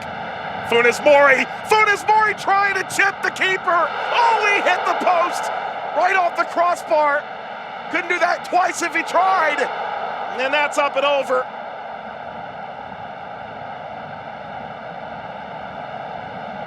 Well, because of the situation that Tigres have found themselves in, down 2-0 in a final, Nahuel Guzman, basically the entire second half so far, I don't think he's touched his goal line once. And because of that, Monterrey are starting to pick up on it. Guzman, I don't know where he is. The effort from Funes Mori.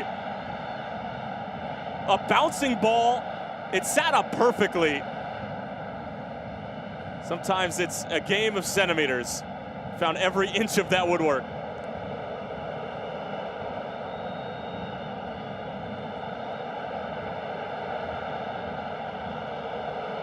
Back to Guzman. I don't know why they keep booing him. He's more or less providing a lot of scoring opportunities for Rayados.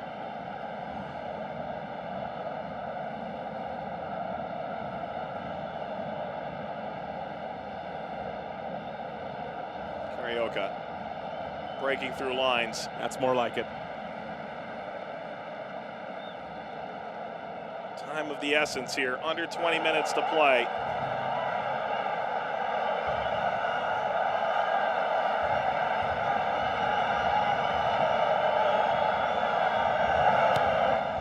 Carioca steered aside with ease. Javier Aquino. Carioca.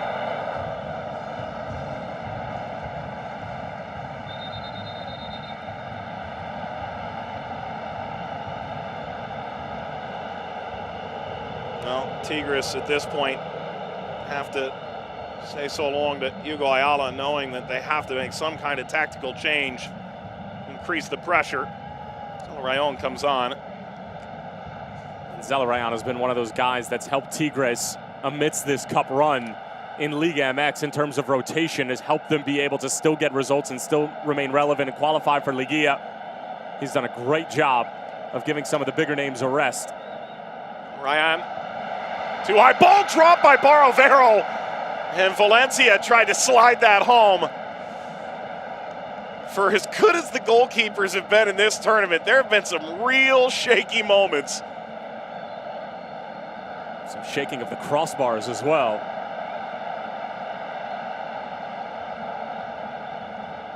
Well, all Guzman can do is hope and pray, and his prayers were answered in that moment.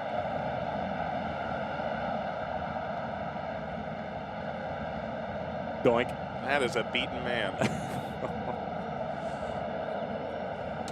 I will give Barovero a little bit of credit, though, because I think that slip up there is probably indicative of the shots that he took about 10 to 15 minutes ago. I think he's still a little out of his element and not feeling 100% because his body took an absolute beating for about a 7-minute span. Aquino. A world's worth of time for Tigres. Top passing team in Mexico. Team that's second in Liga MX, tied with Monterrey in goal scoring.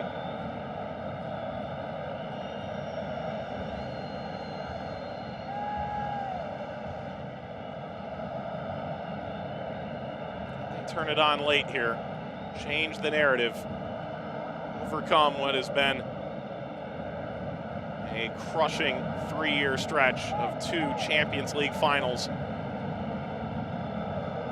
without ultimately taking the trophy. Aquino. Fan favorite here at the Steel Giant. Gignac getting a sturdy Monterrey cheer. Unless somebody of that caliber has said or done something to your team that's outlandish, I don't see the need to just outright dismiss that person, more or less as a human being, in those types of moments. And yet, there's somewhere between 1 million, 1.5 million people in the city limits of Monterrey. And you would still argue it is a 50-50 split as to who boos and who cheers that man. It is incredible, though, the way that the city, the club, the league, the country has embraced him. And not only that, but him flourishing as well and becoming one of the greatest goal scorers that this country has ever seen from a domestic league standpoint, and just recently scoring his 100th goal. This is his 160th appearance in Tigres colors.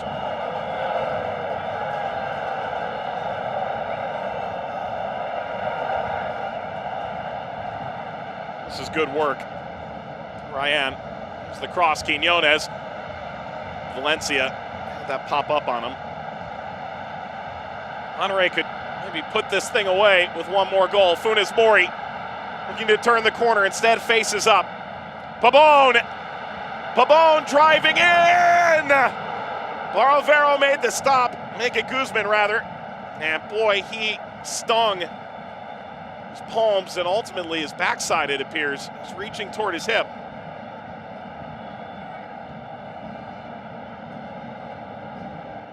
Well, I thought the ball to Pabon should have gone out way sooner than it did, and Salcedo almost gets a touch to it. Once the angle's closed down, the only thing that Pabon can do is go for power. He strikes it cleanly, no movement on the ball whatsoever, and I think that's just a cramp from Guzman at the end because he gets a piece of that shot. There's really not much in it, and I just think that his body's starting to cramp up in 90-degree heat here in Monterrey. Ensuing corner. Did the other way.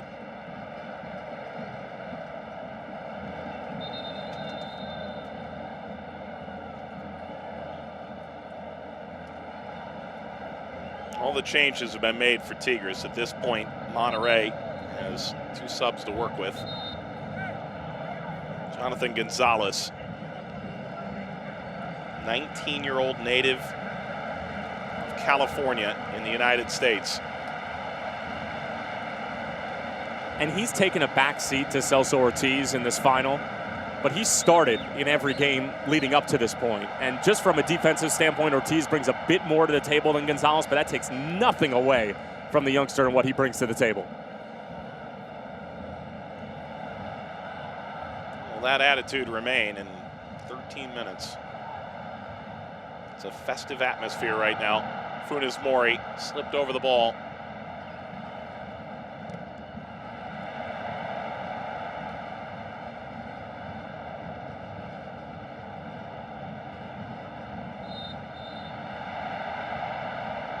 Well, there's no need for that, rolling around and giving the theatrics, because quite literally you don't have the time for it.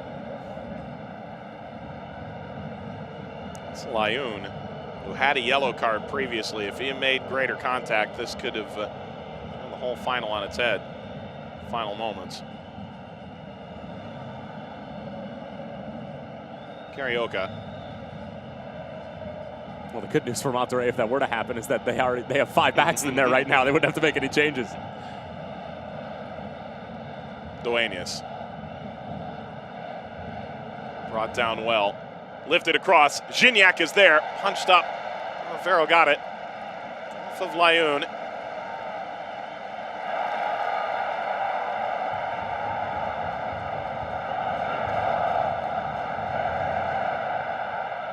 This is impressive stuff. Square it up. They couldn't. Quiñones has to touch it. And this Monterrey crowd whipped into a fury now. Again, it's Barovero putting his body on the line, throwing his weight into unknown places. Has no idea basically what's behind him.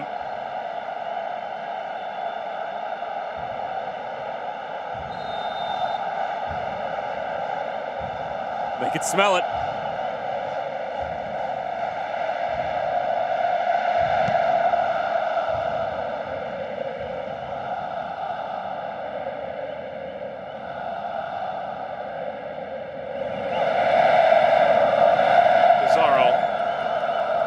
Guzman sucked in forward and spits it out the other way. Comeback here from 2 goals down would be legendary for Tigres. Made by Medina. Monterrey has not lost in Champions League in their extensive 46th game, and more than 1 goal. Here's the cross. Alvaro comes off, snatches it. Quiñones felt like he was fouled, but to get that sort of call when the ball is 10, 12 feet above your head would need to be heinous contact.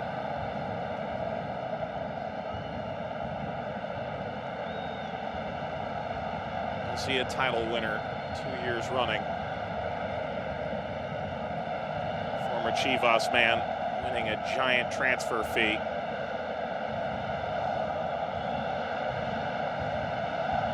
Prize of the Mexican draft.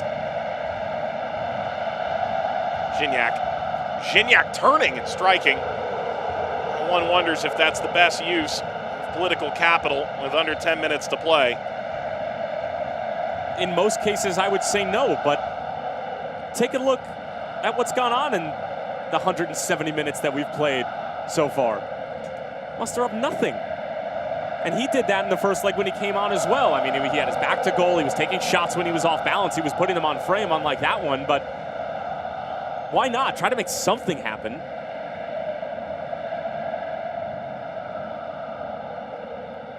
Pizarro.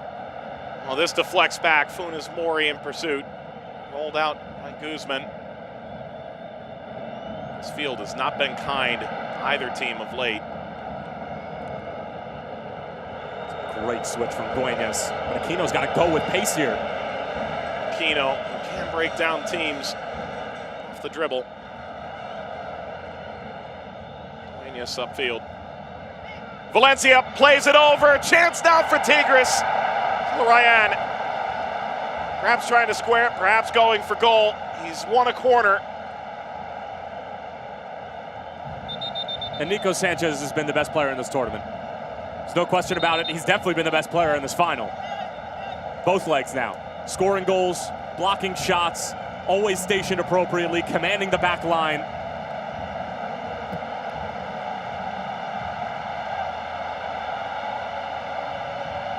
Goal for Tigres, and all of a sudden, they're right back in this thing. As time continues to tick, Monterrey fans are just going to continue their upward trajectory to what would be an incredible high. Meza on, final sub for either side. It's enough for Pabon. Corner Tigres. Bounces down, came off the player to Chaco Rodriguez, all the way out to Guzman.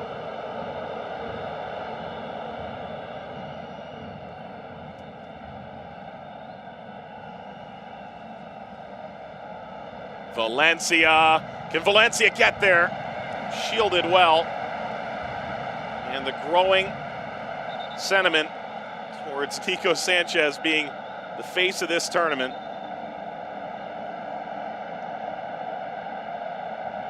He was the man there.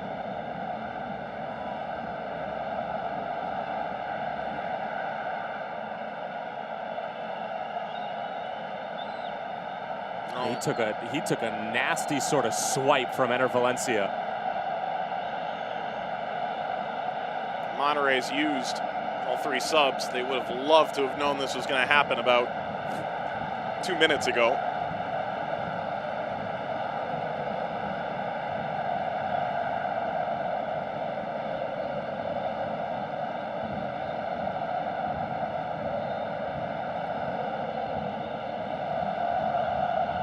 I don't think it was on that head-to-head contact right there. I think once Valencia is trying to sort of swipe his way back into the play, that's when, great job by the medical staff from Monterrey to get him back onto the field that quickly. Hasn't been motioned on yet. Referee's looking that way. And if you're Tigres, I mean, this is your chance right now. They only got 4 defenders. There's 10 players on the field. Go, go, go.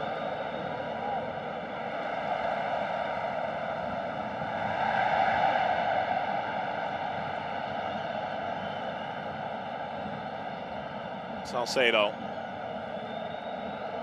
There he is. Sanchez rushing back into position. Gignac! Forget everything you thought about this final. Gignac has turned it on its head. 2-1 Monterrey. Tigres have life. Unbelievable goal.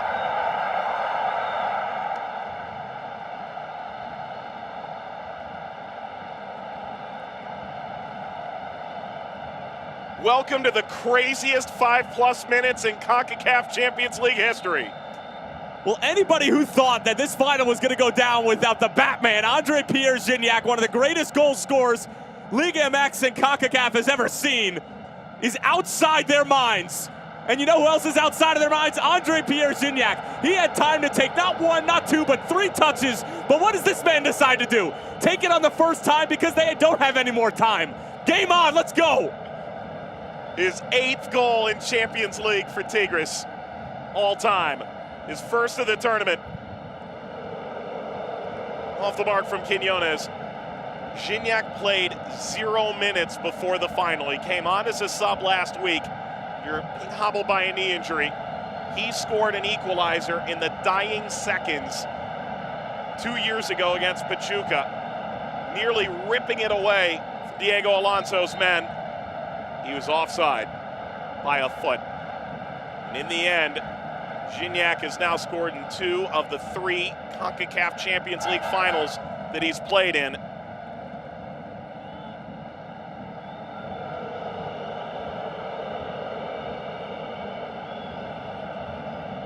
Just knew something spectacular was coming. The aggregate is 2-1 Monterrey. Both goals, Nico Sanchez. One in the first half of the first leg. The second, a penalty in the 25th minute. That's the difference maker now. The final marker would separate the two. 2-1 Tigres line in this game would send it to extra time. Pizarro, that's clean play. Pizarro gets launched. Play on. That's the right decision from the referee. I like that.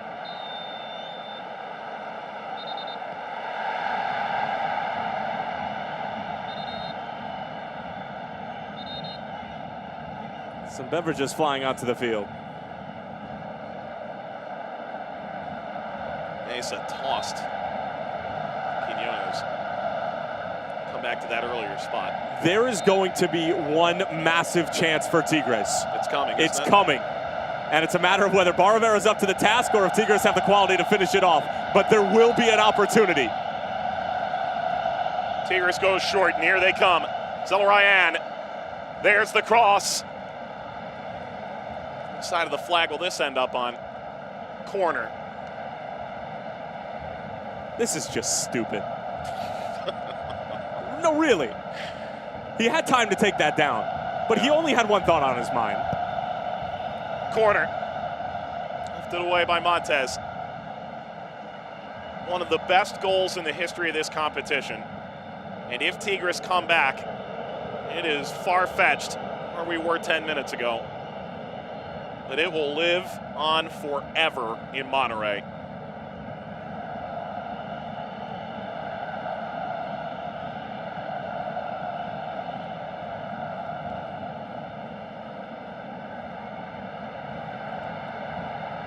He's not going to make the call now. Keep playing.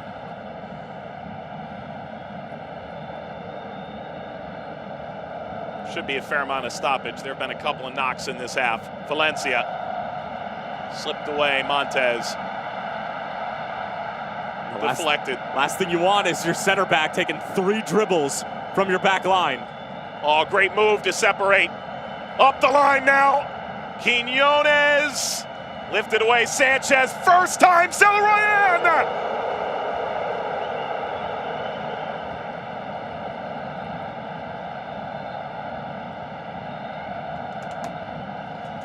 It's amazing how they have had some, I won't say easy, but they've had easier chances than what you saw from the Gignac goal and what you saw from Celarayán. But it's incredible to think that the Gignac goal went in and that was their second best chance of the game. A full volley from 20 yards out.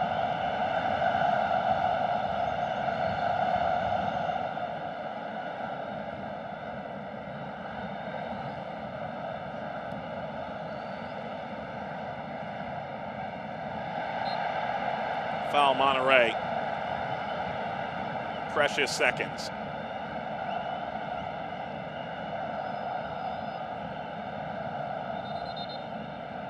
Again, when you just start to use the hands, you give the referee every incentive in the world to blow the whistle.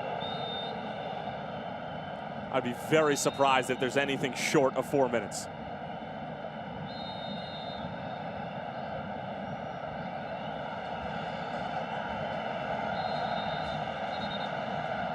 Ayala off the bench trying to say it's time wasting a foot. 4 minutes.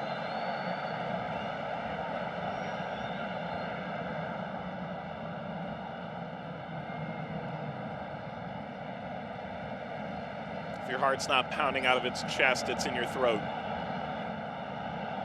City transfixed by the 120th all-time meeting between two of CONCACAF's greatest powers over this last decade. Big Four, perhaps not.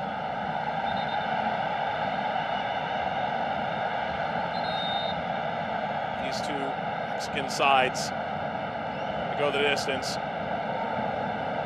There's beverages flying, benches converging, and the 4 minutes we thought were going to be. I don't speak Spanish. He's not a happy camper, and it was some of his bench players who were getting involved, and it took us 100% right to be that upset, because you're in the most critical part of the game in a trophy that you've never won before. Don't waste time or do anything stupid from people who aren't even on the field.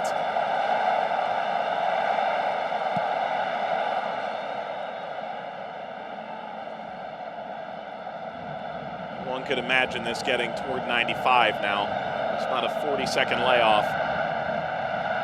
Could also argue that was a bit self-inflicted by Tigres. That should have been Monterrey ball right there. Alas.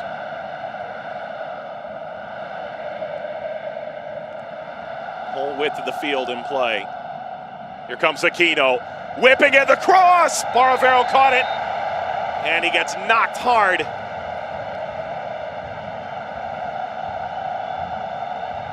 I have no idea what Salcedo is screaming about, and he should at least been given a card at this point, if not a red. This is 1,000% a foul on Quiñones.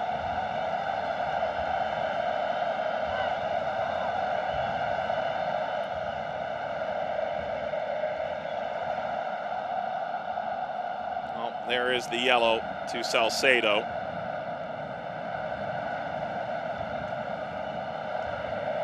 Salcedo was counting out the times he felt Baravero been knocked, but that one clear as day. Well, the clock says a minute. Not sure that that's all. Is there one more chance for Tigres? Is Monterrey this close to their 4th Champions League title? Guzman has had some insightful moments in this second half, and he's had some that have left you real nervous. Has he done enough?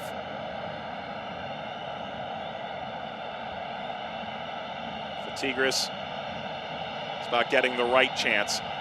He may not get the ball again. Carioca, effectively shaken the ball side to side and created an inkling of space. Carioca. Aquino. Could this be it for Tigres? Aquino's created the space. Carioca lofts it across. Lifted away. Long run. Montez. That stayed in play. If you're Aquino and you see that defender go down, first thing on your mind has to be delivery. Seconds left. Barovero has it in his hands. Instant classic. Monterrey win the Champions League.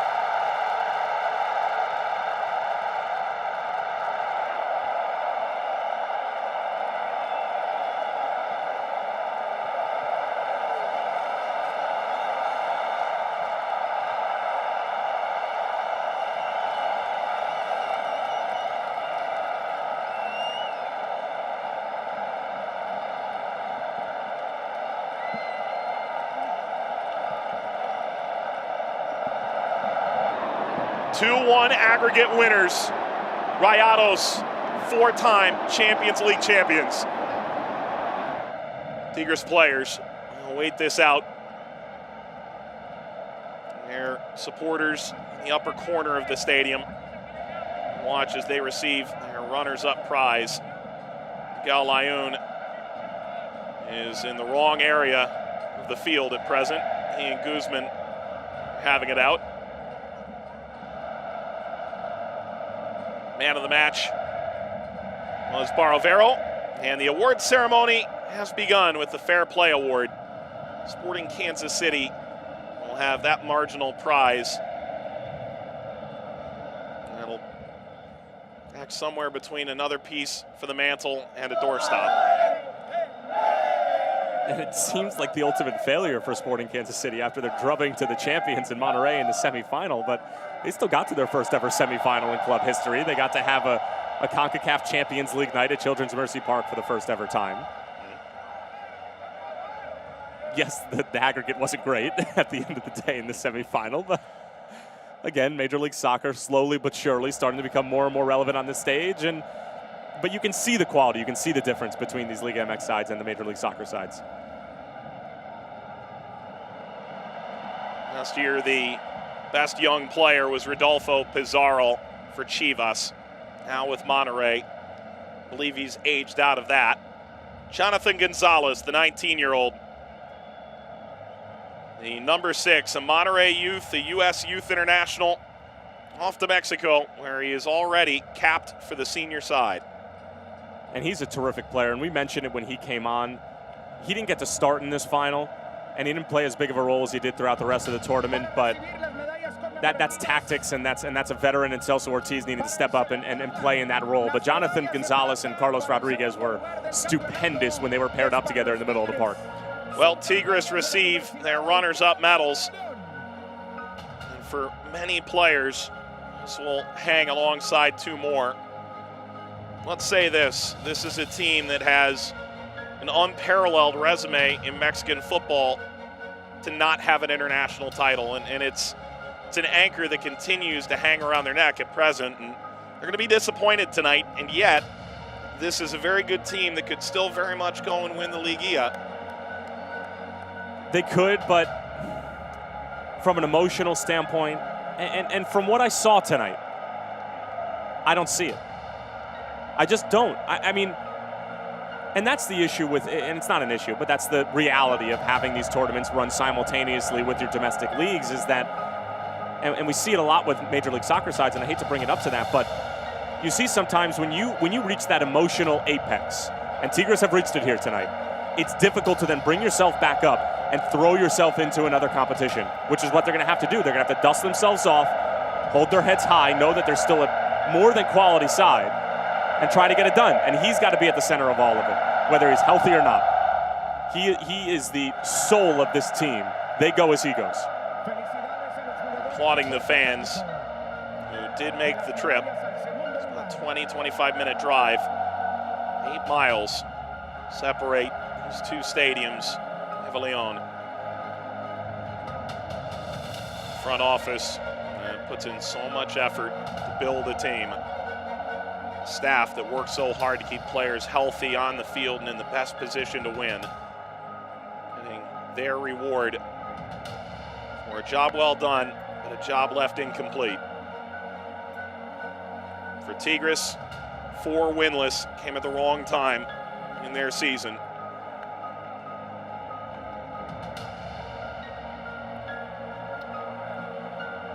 And Tuca Ferretti, last to receive his reward.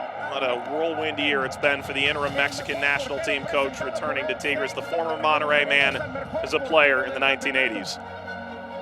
And it'll be interesting to see what his future is with this club, especially if they don't perform like you would expect them to perform in Liguilla.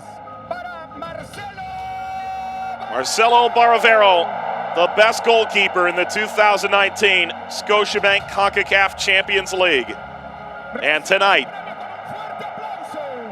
the save on Andre Pierre-Gignac in the second half that proved most crucial.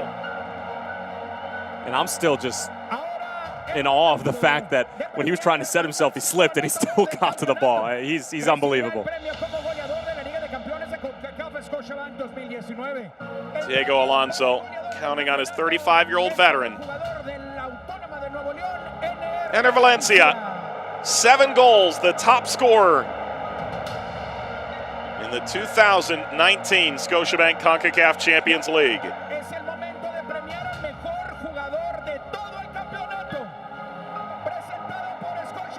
From GOAT to GOAT, the best in the tournament, the golden ball, Nico Sanchez, best player, 5 goals, 2 in this 2-legged final in the 2019 Scotiabank Concacaf Champions League.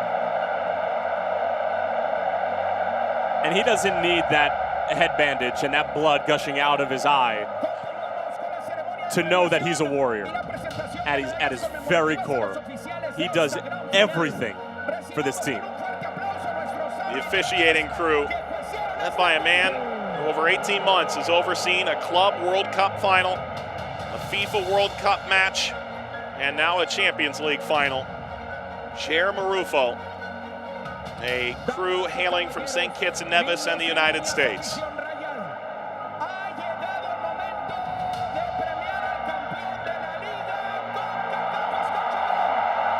The trophy presentation is upcoming.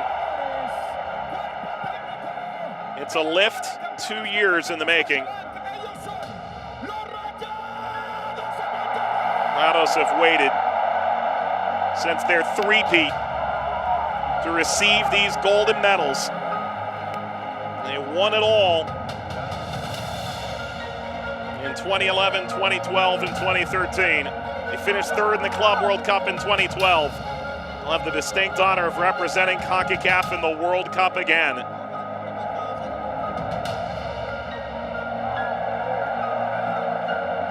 And I'll tell you what, they're going to be a tough out in that FIFA Club World Cup because they can defend, they got guys who can score, and we've seen Liga MX teams go into that FIFA Club World Cup and perform before, come in 3rd place. It has happened.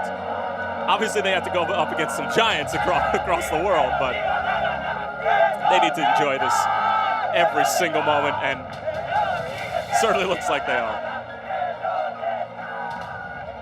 Another Mexican champion, and Monterrey can truly say they stand on the shoulders of giants. This new stadium had lacked a crowning achievement. It's arrived. 4 titles in a decade. One can say now they're the most dominant team in CONCACAF in international play over the last decade.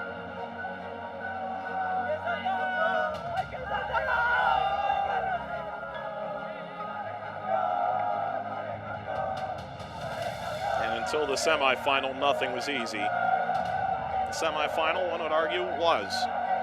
The final was the most difficult possible draw. What everyone thought when they saw the bracket, could Clásico Regio come to CONCACAF's biggest stage and brightest lights? It did. Monterrey rose to that challenge. And the skinny-tied man with unparalleled level of energy, Diego Alonso, has piloted another side to international glory.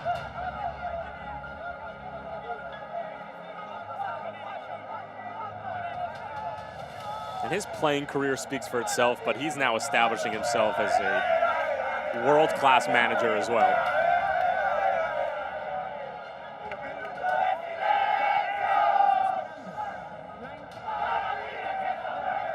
There it is. Its second year in its current iteration, this trophy. Not champions yet. You have to lift it first. The moment they've waited for.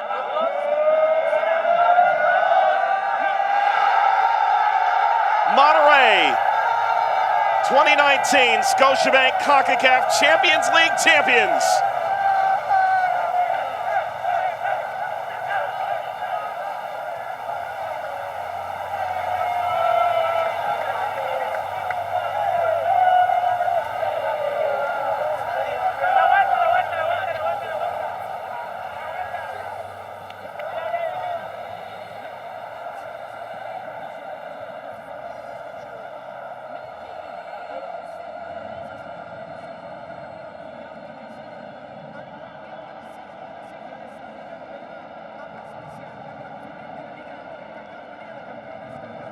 We saw the convoy of fans, Tyler, that made their way in to this. Convoy or army? Sure did look like an army, didn't it? Surrounding the team bus. Could have carried that bus in if it wasn't already floating, seemingly. And here they are now.